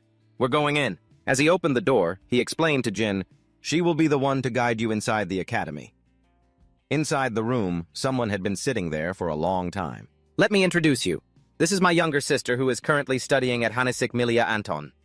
Agos raised his hand and began to introduce him to her. Milia, this is... Suddenly, Milia stood up and cut him off. Brother. She stared at them arrogantly. Don't tell me you're planning to entrust the secret mission you mentioned the other day to this lowlife. He hurriedly shouted at her, Milia, that's incredibly rude of you. But Milia's attitude was fiercely defiant. What's so rude about it? Isn't the very existence of his lowly kind an insult in itself? She gently waved her fan back and forth between the two of them. I'll say nothing of the woman who looks like a country bumpkin, but this task cannot be entrusted to a lesser being. A commoner. Witnessing all this, Jin found it a little amusing. What a prejudiced young lady. I'm truly sorry. Please don't pay any mind to what she says. Karina came up close and whispered to him. Although the young lady is talented, she holds a deep-seated animosity towards those of the lesser races. After hearing that Jin gave his opinion, I see. You're not so different from her, are you? Just then, Milia fanned herself as she turned to her brother.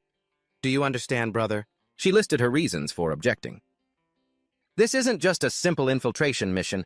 He also has to fulfill all the responsibilities of an instructor. Finally, Milia concluded with one sentence. I don't believe a lesser man could possibly be qualified to teach others. Or does he actually possess the necessary credentials? Just then, Hakama spoke up, exposing him. Jin can't even read. This truth made him feel embarrassed. Don't say that. She suddenly emphasized the word, what? Milia was disappointed with his qualifications. Then he's completely unqualified. This isn't even worth discussing. Suddenly another voice rang out, continuing the thought. But the young girl spoke her mind sincerely. There are many things that only Jin can teach. Jin is truly more extraordinary than any of us. She fell silent, carefully evaluating Jin once more. A moment later, Milia arrogantly swept past him. It seems he has enough power to suppress and discipline the students, I suppose. Before leaving, her eyes were ice cold as she warned, but to be a teacher requires more than just brute force. And with that, Milia closed the door and left. Korea wearily rubbed her head and spoke up. First about those students on the way here. I'd already guessed. That young lady was the one behind them. Agos, on the other hand, looked completely helpless. I am so sorry. I will be sure to discipline her sternly. Jin was very understanding and told him, don't worry about it. He quickly changed the subject back to the job at hand and asked, besides, as an instructor, what subject do you intend for me to teach exactly? Agos quickly answered the question. It's spirit magic. He calmly pointed out what he knew, and based on my assessment, he's extremely well-versed in it. I'm right, aren't I? Jin was silent for a moment. Then he opened his mouth and asked, so what part of spirit magic should I be teaching? He responded immediately.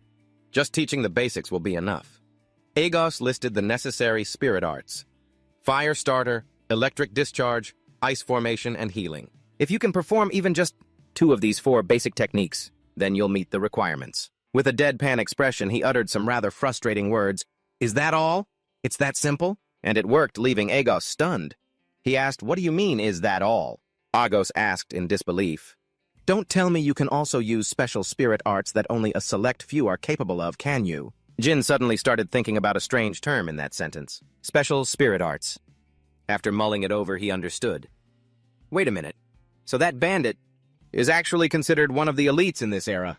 As Jin thought this, the corners of his mouth suddenly curled into a smirk.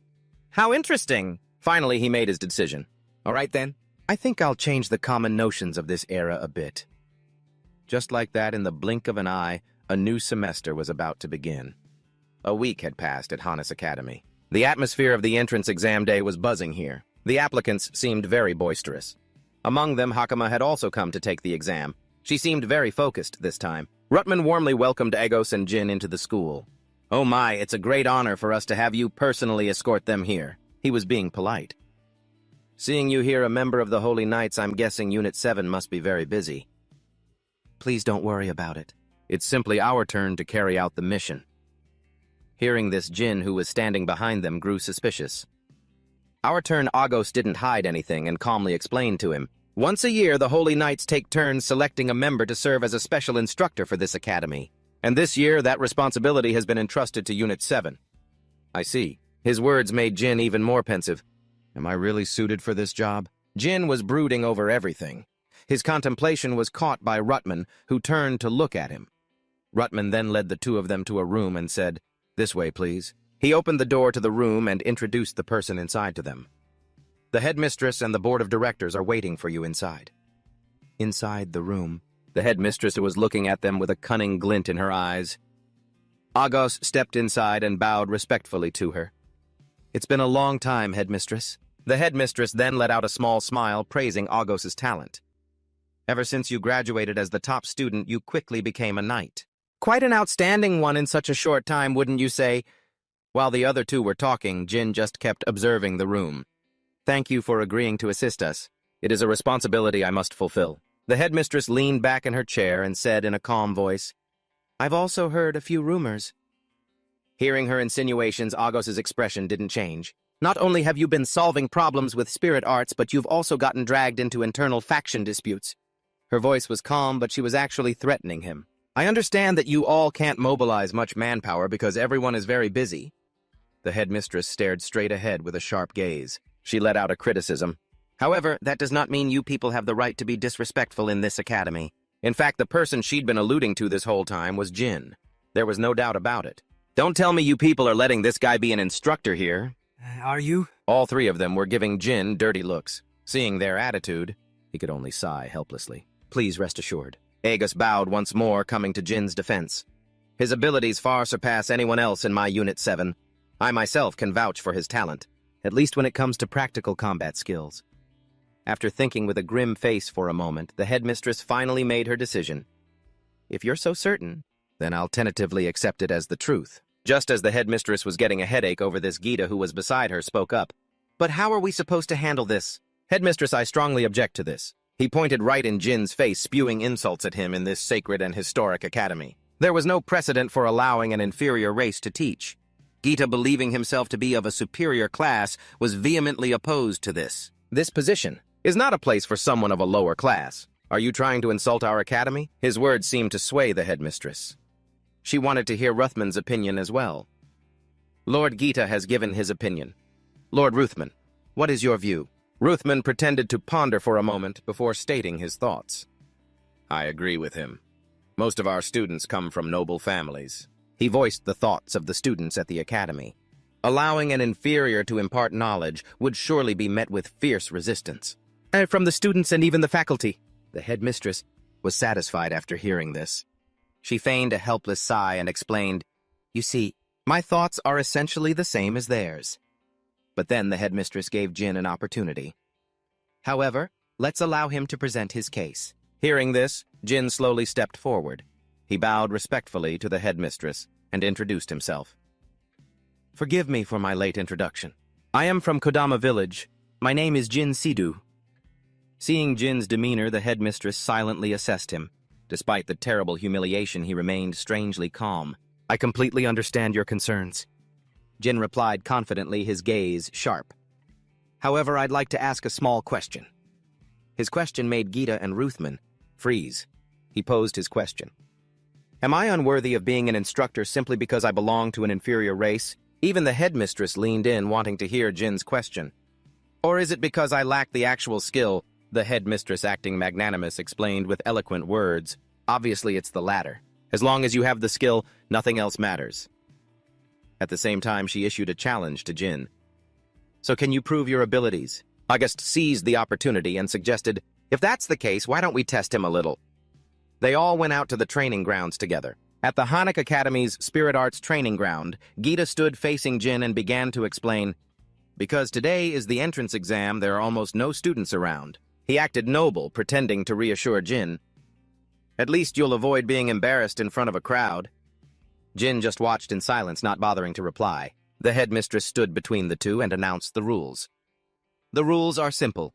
You two will fight using only spirit arts. The headmistress pretended to ask, but she was actually forcing Jin into a corner. You're here to apply for the spirit arts instructor position, so seeing your power firsthand is the best way to evaluate you. Isn't that right? The students who saw the scene couldn't help but be curious. What's going on? I heard there's going to be a friendly match. Milia listened to the chatter. She couldn't help but glance over. I think this is the first time I've ever seen Lord Gita fight. Hearing their nonsensical chatter, Jin cursed inwardly. What a waste of time. The headmistress and the others watched them intently from the sidelines. All right then, let's see what a member of the inferior race can really do. Even August couldn't hide his nervousness watching Jin. This is the first time I've seen him fight firsthand.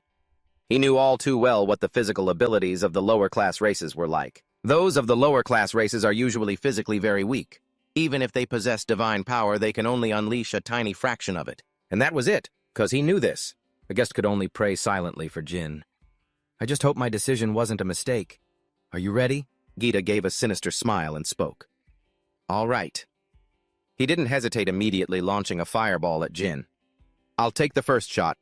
But Jin easily dodged Gita's attack. The students watching from the sidelines couldn't help but be amazed. Gita glanced at the group of students, feeling even more pleased with himself. It's not many, but there are still a few students watching. He began gathering his power again to prepare another attack. Bolts of lightning shot out from Gita, flying straight ahead, but no matter how powerful this attack was, Jin easily leaped up and dodged it all. Gita, attacking Jin with all his might, sneered inwardly, Is running all you know how to do? Truly inferior trash. He was still very confident in his own power. I may not have become a holy knight, but I was the valedictorian of this academy. Gita had no intention of letting Jin off unleashing his special move. You're no match for me. Jin, on the other side, barely had time to breathe before he had to prepare to dodge Gita's next attack. But no matter how formidable Gita's strike was, Jin avoided it with ease. Honestly, I shouldn't have to use this power to deal with a mere human. But at this point, Jin was tired of just dodging his attacks. I have no other choice. He began to use his own power. Gita's provocations had forced his hand. I'll show you all just a fraction of it then. A giant sphere of power appeared right above Gita's head. The red sphere crushed Gita into the ground. The headmaster and Russman's eyes widened in disbelief at what was happening before them. Even Agos was no exception. He couldn't hide the surprise on his face. Melia couldn't conceal her astonishment when she saw Jin's technique. Gita was crushed into the ground, unable to get up. I'm starting to have my doubts about this. What is this? What in the world just happened? Jin slowly approached him and said mockingly, I simply adjusted the gravity around you a little bit. That kind of spirit art? Have you all never heard of it? He gave a sinister, sarcastic smile. It seems I'll have a lot to teach at this academy. Jin tightened his gloves and declared to everyone here, not just lessons for the students, but lessons for all of you as well. Gita was crushed by Jin, unable to move. He struggled to lift his head, gritting his teeth as he glared at Jin. Jin just calmly snapped his fingers. After his snap, the sphere crushing Gita released him. Gita still hadn't learned his lesson, and continued to criticize Jin. What kind of trick did you just pull, huh? It was clearly spirit arts, don't you recognize it? Gita's shame turned to rage. He pointed a finger repeatedly at Jin's face and yelled, I've never heard of such a strange spirit art. You must have used some cheap trick. Hey, look at him! Seeing his behavior, the headmaster and Russellman could only feel helpless. This is truly... The two of them seemed to be completely won over by Jin's power. It seems like it's all over. I suppose so. The students outside who had just witnessed the fight couldn't help but whisper amongst themselves. In her heart, Melia had already guessed the secret to Jin's technique. There's no doubt about it. Those are spirit arts of a very high level. Did you see that with your own eyes? What in the world was that monstrous thing? She still couldn't believe it was real, constantly trying to justify her thoughts. How is that possible? Unlike us, who evolved with the protection of the spirits, that inferior race shouldn't possess any divine power at all. Melia glanced forward, her eyes blazing with hostility. Her attention was focused on Jin, her heart full of doubt. So what is he? Just who is that man? Please calm yourselves. A dignified voice echoed through the school grounds. 1 week later. This academy doesn't just provide knowledge from books. Its core objective is... The headmistress stood at the podium, explaining to all her students, to train true warriors, those capable of annihilating the rotten. Faced with her threat, some were confident, while others were afraid. Anyone who cannot keep up with the educational pace will be mercilessly expelled from the academy. In addition, the headmistress also made an enticing offer. However, for those who complete the program, joining the ranks of the Holy Knights will no longer be a distant dream. She stood authoritatively at the podium, reminding everyone, all results depend on your own abilities. Milia's group stood on a higher level. And looking down, they couldn't help but comment. We have quite a few new students this year, don't we? That's right, it seems a large number of them are commoners. While Melia was lost in thought, someone called out, Hey, you! The orange-haired student approached her to chat. Melia, it's rare to see you at the entrance ceremony.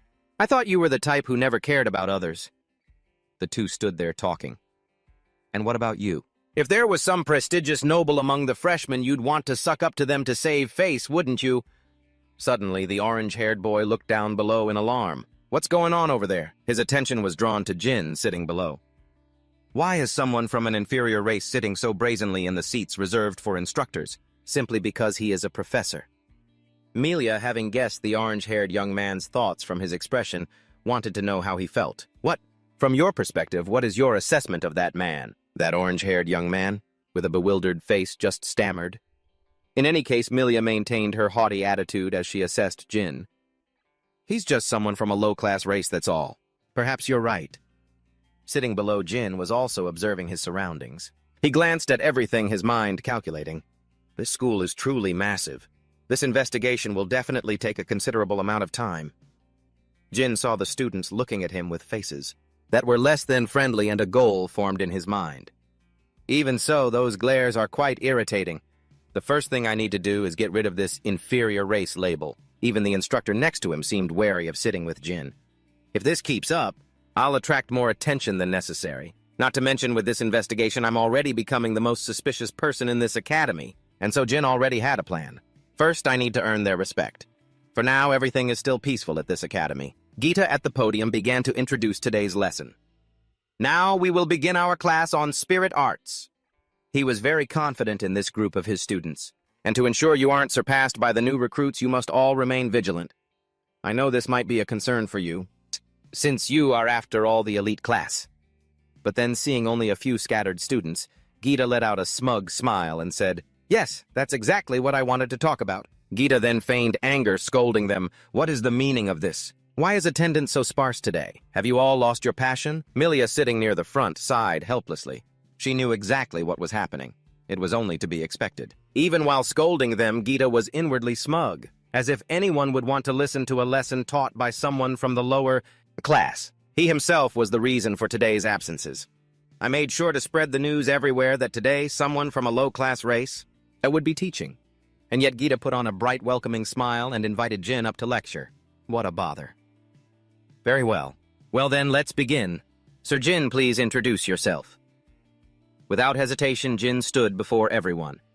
Allow me to introduce myself. My name is Jin. Hearing this, the students below were clearly displeased. I've been assigned here to instruct you on the fundamentals of spirit arts. I look forward to working with all of you. Just then, an orange-haired student crossed his arms and challenged Jin. Do you really think you're qualified for this? Jin noted his attitude and simply replied calmly, That's for you to judge for yourselves. Not only was Jin not angry, he even made an offer. If you feel that what I teach is worthless, you are free to leave my class. Then his expression darkened as he warned them, but there is one absolute rule you must remember. Jin looked at the power in his own hand as he reminded everyone there. You are absolutely forbidden from using this power to harm others. He then proceeded to teach them what he knew about the nature of spirit arts. It has the ability to nullify the super-regenerative powers of the corrupted. Jin used concrete examples to teach the students. However, this suppressive effect has no impact on the human body. You will only be inflicting simple physical wounds on them. Do you know why that is? With a solemn expression, Jin clenched his fist and declared, because this power was created for the sole purpose of destroying the corrupted. His overwhelming presence made even Milia wary. Therefore, I demand that you never abuse this power. Hearing this, a student in the class laughed and mocked Jin. Are you an idiot? Power is just power, nothing more. The gray-haired guy now had a provocative look on his face, deliberately taunting Jin. I was curious what a low-class being like you could possibly teach, and you're telling us not to use in spirit arts. His words made the whole class burst out laughing. Maybe you're just scared of us because you're a powerless member of that a lowly race of yours. Isn't that right? And with that, the class started whispering and mocking him right in front of Jin. Jin wasn't surprised by their attitude. He just sighed softly and said, If you think I'm powerless, then prove it. This time it was Jin's turn to provoke the gray-haired student. What? Use the strongest attack you have on me. Jin then raised the stakes with a challenge. If you can give me even a single scratch, I promise I'll disappear from this place and never come back. Upon hearing this, the gray-haired student burst into wild laughter. Without holding back, he immediately unleashed his power. Don't come crying to me when you regret this, you low-class trash. It's not too late to back down, you know. Seeing that power, Gita could only clutch his head and scold the boy. Hey, you idiot, stop right now. Are you trying to hit me too? The gray-haired boy unleashed his power, attacking Jin. Take this! A massive wave of energy shot like an arrow toward Jin, striking the exact spot where he stood. It created a massive shockwave. The gray-haired student waited smugly for the result. Suddenly, a small dagger flew out from the smoke, whizzing right past him. The dagger embedded itself deep into the wall behind him, shattering a large section. Jin slowly emerged from the smoke. If I had truly wanted to, he said, you would have died just now. And that was the lesson he wanted to teach the gray-haired student. Judging others by their appearance is a fatal mistake. The orange-haired student, having witnessed the whole thing, was still stunned, his mind filled with questions. What was that? Was that even spirit arts? The entire academy was now wary of Jin's power. Just then he spoke up. You believed I was weak simply because I came from a lower race, didn't you? But the truth is, I am far stronger than you. With a clear air of authority, Jin spoke. So then, what do you think you should properly call me? Let me give you the answer. That last attack served as a lesson to establish Jin's dominance, and with that he made his declaration. A slight smirk appeared on his lips as he emphasized, Professor Jin, does anyone here truly understand the necessary conditions to activate the spirit arts? He looked down at everyone below and specifically pointed out you, the one who just attacked me. Answer my question. The student stood up, flustered and anxious.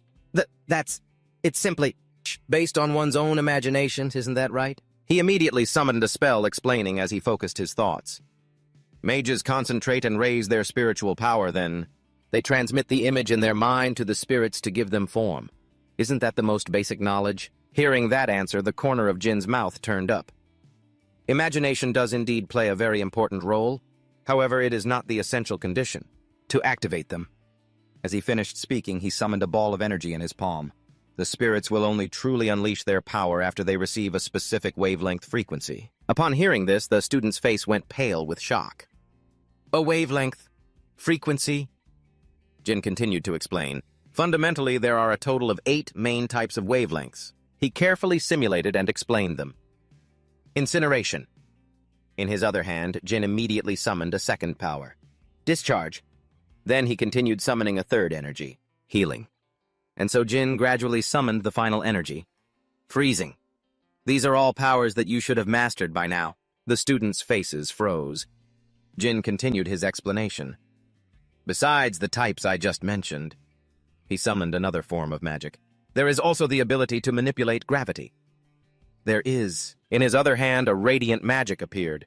Control light, control air pressure, and the ability that I used just now. After listing all these magical powers, Jin concluded, which is spatial protection, to be able to apply these fundamental principles. Witnessing this scene, Jita was astonished, thinking to herself, can you really master all 8 types of spirit arts? Jin looked at the spirit arts in his hands with a triumphant look. It's just like how you launched that electric spear at me earlier. Visualization is an indispensable element. After a brief pause, a faint smile appeared on his lips. And now, Jin crossed his arms with a composed demeanor. Shall we begin the official lecture? Time passed until the class ended. Jin strode alone down the hallway, thinking to himself, all right, now that it's come to this, I need to begin my investigation within this massive academy. But just then a few students standing nearby whispered, that professor. Jin's eyes suddenly noticed the students' attitudes. Everywhere I go, I see students bustling about. I still haven't found any truly suspicious locations. Seeing Milia standing nearby, an idea flashed through Jin's mind. Perhaps I should search for the restricted areas where students aren't allowed. His eyes narrowed as he glanced over at her. As if her sixth sense was warning her, Milia also looked towards him. Jin pretended not to notice and walked past calmly, but Milia quickly called out, Hey, you! Just who in the world are you? He turned back and replied with a sarcastic tone. So you're not just some low-level race member, are you? She retorted angrily. You're definitely no ordinary person, I have to admit that. After saying that, Milia's expression turned gloomy and frustrated. A lower-class being shouldn't be able to use all types of spirit arts. Hearing this, Jin looked bewildered. I just explained this in class. As long as you have the ability to separate the wavelengths. Anyone can do it. Milia sighed as if she couldn't be bothered. Don't talk about it so casually. She glanced over, hearing other students whispering. All types of spirit arts at his command. For real, hearing that, Milia asserted firmly, if it were really that easy to do, you wouldn't be attracting this much attention. And with that, she turned to leave. Let's find somewhere else to talk. Soon, the two of them arrived at a deserted place with no one around. Milia suddenly turned back and asked, Well, are you ready to answer my question now? Jin remained calm. It's simple. For the past 100,005 years, I was an ancient being sleeping soundly in Kodama village. She walked on, retorting, You're really good at joking. Milia stopped and spoke in a serious tone. Then let me ask again. What were you doing 100,005 years ago? Finding the question strange, Jin was a bit puzzled. A lot happened back then. I was a secret agent. Milia frowned in confusion. A secret agent? What's that? He smiled and explained, It's someone who serves the nation. I've fought against countless villains. Jin recalled that time from long ago. An image vaguely formed in his mind. Even though it happened 100,005 years ago, he remembered carefully observing everyone as they discussed their strategy. Remembering the night attack, emotions welled up inside him. But I can still recall it as clearly as if it were yesterday. Reminiscing now, Jin let out a soft, nostalgic smile. How nostalgic? After hearing that, Milia, still doubtful, asked again, I'm just wondering why someone like you would end up in a long sleep. For 100,005 years like that? He answered calmly and frankly, Because I failed. Jin slowly continued his story. I used to think I could handle everything on my own if I just tried hard enough. He emphasized, and the price I paid was losing everything in complete helplessness. I accepted this position as an instructor, with the hope that all of you students would help me when I run into trouble. Hearing this, Milia inwardly wondered just how much of what he said was actually true. After finishing his story, Jin asked blankly, By the way, where are we heading? She walked ahead with a calm demeanor. In any case, I suppose I should fulfill my duty as a guide. A moment later, Melia led him to an old room. It was dilapidated, dusty, and covered in cobwebs. "We're here." Jin entered with a hint of suspicion. "What is this place?" Melia explained bluntly. "This is the room where instructors store materials for their classes." Hearing that, he stroked his chin thoughtfully. "So this is just a storage room." Jin began to look around the place. Suddenly, he spotted an owl statue on a bookshelf. As his eyes met the statue, Jin's gaze narrowed as if he sensed something strange. He immediately turned to Melia and asked, "Why did you bring me here?" She took out a stack of papers. "It means I'm also conducting an investigation." Melia emphasized, "There is a very unusual space right next to this room. It's large enough to be another room." Jin reached out and touched the statue. Seeing this, she asked, "It's very suspicious, isn't it? If there's something hidden, it must be right here." He was silent for a moment, then replied, "I see." Not long after he touched the statue, a secret passage appeared. Seeing the dark passageway, Jin thought, "It seems your guess was spot on." Melia wondered, pointing at the passage. "How did you know?" He answered casually. "Although this area is covered in a thick layer of dust," Jin pointed directly at the owl statue and stated firmly, "This spot alone is strangely clean." The rest was based on intuition from my experience. Then he decisively stepped into the passage. "I'll go inside and check. You should wait out here." Hearing this, Melia cried out in alarm, "Wait! I want to go with you." Jin stopped and warned her frankly, "If there's something inside, it could be one of the corrupted. This will be very dangerous." "You know that, right?" She frowned and asserted, "Please don't underestimate me." Melia puffed out her chest confidently. "After all, my scores are among the top of my class this year, and I have skills that are just as good as my brother's." Hearing this, he gave a small smile and nodded. "All right, then. I'll trust in your abilities." And with that, Jin took the lead with Melia following carefully behind. As they walked, Jin could sense that the path led deep underground. Hearing that, Melia thought to herself, light manipulation techniques really are convenient. After walking a bit further, Jin suddenly spoke up. "If this were a fantasy story, I have a feeling a monster is about to appear." Hearing this, Melia suddenly froze. "Fantasy?" Then she asked, "By the way, going back to what we were talking about earlier, if you fought villains for such a long time, do you have any leads on who the culprit might be?" Jin gave a strained smile. "You're asking too many questions for one day." Afterwards, he sighed softly to himself. "I guess." The image of Ruthven suddenly appeared in his mind.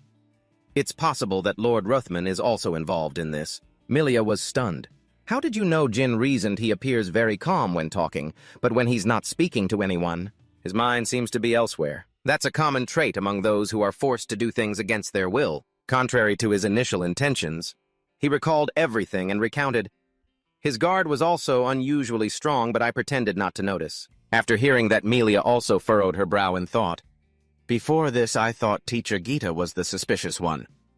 But Jin just smiled and replied that it would be impossible for a lecturer like him. He recalled the expression on Gita's face and thought that all of his emotions were written so clearly on his face, so he must be a kind-hearted soul, not a conniving bone in his body. After saying that, he looked down the path ahead.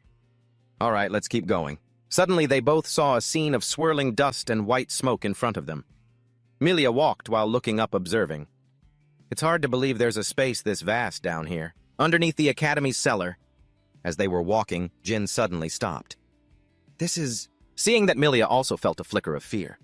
"What's wrong?" he exclaimed in astonishment. "To think it would be in a place like this." Jin looked at the sturdy gate before him and thought to himself, "The gate to the laboratory that Kagura left behind is everywhere." Jin looked up at the door. It stood towering before him, and he silently marveled. This is the laboratory Kagura left behind. He carefully observed the faint blue light that coated the entire door. A number of calculations flashed through his mind. This door is protected by nanoparticles. That has to be it. At the same time, Melia stared stunned at the giant door before her, unable to hide her doubt. A huge gate like this is located beneath the Academy. She took a soft step closer to Jin and asked in a low voice, "Do you think we can get inside?" He placed a hand lightly on the door and replied calmly, "Basically, you need an access key to get in." Melia looked bewildered at his words. "An access key?" Jin, still carefully observing his surroundings, replied in a calm voice, "Think of it as a conduit to open this door." With that, he quietly rested his chin on his hand, lost in deep thought. Memories suddenly flooded Jin's mind. The light from the small key on Hakama's neck flashed in his memory. He carefully analyzed back in that Kodama village. Akama was the one who inherited the key. It's very likely that someone here has received a similar inheritance. Jin frowned slightly. If that's the case, then... Before he could finish his thought, a faint light immediately escaped from his hand. Jin then placed his hand on the solid steel door. A system voice echoed in the silent space. Confirming highest-level access authorization. Jin was unlocking the door. In just a moment, the massive door slowly swung open. A blast of freezing air immediately poured out. Jin stood calmly waiting until the door was fully open, then let out a soft sigh. The one who intends to sow chaos in this nation. He led Milia inside. Before them was a giant monster imprisoned in an iron cage. Jin said in a low voice, "Is the one holding the access key?" The moment Milia saw it, she immediately took several steps back in fear, her voice trembling. This horrible thing is right under the academy." She turned to look at Jin, her eyes full of suspicion. "But how did you open the door?" "Didn't you just say you needed an access key?" Jin continued to walk forward nonchalantly, calmly replying, "The Ancient Ones were very special." Milia watched him, countless questions rising in her mind. Ancient Ones. She frowned slightly, silently reasoning to herself, is he really a person from 100,000,005 years ago? Jin didn't seem to bother with Milia's thoughts. He just strolled along. Slowly observing each monster locked in the iron cages, Jin suddenly stopped and sighed softly. How strange. He narrowed his eyes slightly, his mind filled with doubt. Why would they let themselves be captured so obediently? Jin glanced over at the other monsters. He quietly calculated. Even the other corrupted ones are the same. They show no signs of wanting to attack at all. He suddenly remembered the monster he had encountered before. Come to think of it, the corrupted monster the bandits had was just as silent when it was in its cage. Jin was deep in thought. And most importantly, he silently looked at the giant monster before him, countless questions rising in his mind. A corrupted one of this immense size. How did they manage to bring it all the way in here? At that moment, Milia, gently fanning herself with a fan, suddenly spoke up. It seems my brother's suspicion that there was something shady about this academy was completely correct. She frowned, lowering her voice to strategize. If we set up an ambush here, the mastermind behind this is sure to show themselves. Just then, Jin unexpectedly cut in, no. He looked at Milia and explained calmly, before we do that, we need to lock down the academy and eliminate all of these corrupted ones. Hearing this, Milia was so shocked, she shouted, Are you telling me to just let that criminal escape? Jin quickly replied, his voice tinged with hesitation. I understand how you feel, but what would happen if these corrupted monsters suddenly lost control? His voice dropped, and his words directly frightened Milia. The ones who would be in danger are the students of this school, the ones who are right above our heads at this very moment. Jean gently brought up the image of students laughing and talking in the schoolyard, calmly reminding her, Your brother would surely prioritize everyone's safety as well. That makes more sense than prioritizing the capture of our enemy. Hearing this, Milia also began to calm down and spoke softly, You have a point. Jin nodded slightly and continued. And besides, I have a bad feeling about this. His voice suddenly deepened. My instincts at times like these are usually very accurate. I want to investigate this laboratory a little more thoroughly. Jin looked over at Milia, his voice softening as if asking for a favor. Please contact Agos and close the academy in my stead. Can I trust you with this? Hearing this, Milia immediately nodded in agreement. As soon as he got his answer, he turned on his heel and walked away, sighing softly to himself. All right then. Jin silently looked up at the exquisite clock hanging on the wall. Then he decisively strode deeper into the laboratory, quietly contemplating as he walked. In a situation like this, I hope I can find some kind of clue. Just then, the ticking of the clock echoed coldly through the space. Back at the school, Jita trudged along amidst the whispers of everyone around him. He clenched his fists in anger, glaring at the students pointing at him. They say that new professor completely wiped the floor with him. Oh, how pathetic! Jita gritted his teeth, rage boiling inside him. It's all because of that inferior species. That my reputation has been utterly ruined, he fumed. Him control 8 types of spirit magic. He must be using some kind of cheap trick. Jita stomped his foot in frustration, screaming inwardly, I swear I will expose him with my own 2 hands. Just then, a steady voice called out from behind him. Mr. Jita! The stern headmistress looked at him and reminded him in a low voice, the students are starting to feel frightened. So could you please stop acting so strangely? Seeing her, Jita jumped. Heh headmistress. The headmistress sighed, her voice laced with sarcasm. Oh dear. I don't mean to judge your personal hobbies, but... Hearing this, he was stunned. She thinks this is just some kind of amusement for me. Suddenly, her voice rose. By the way, have you seen Mr. Ruderman anywhere? Jita hesitated before asking, You mean Mr. Ruderman? He stroked his chin thoughtfully and replied, Now that you mention it, I haven't seen Mr. Ruderman since the entrance ceremony today. Before he could finish, the headmistress sighed in exasperation. This is so troublesome. She held her head, her voice full of regret. I had something I wanted to consult him about regarding the classes for the new students. Suddenly, the headmistress stopped, her sharp eyes glancing upwards. What is that? She stared at the dark clouds in the sky, her voice hesitant. I wonder what that could be.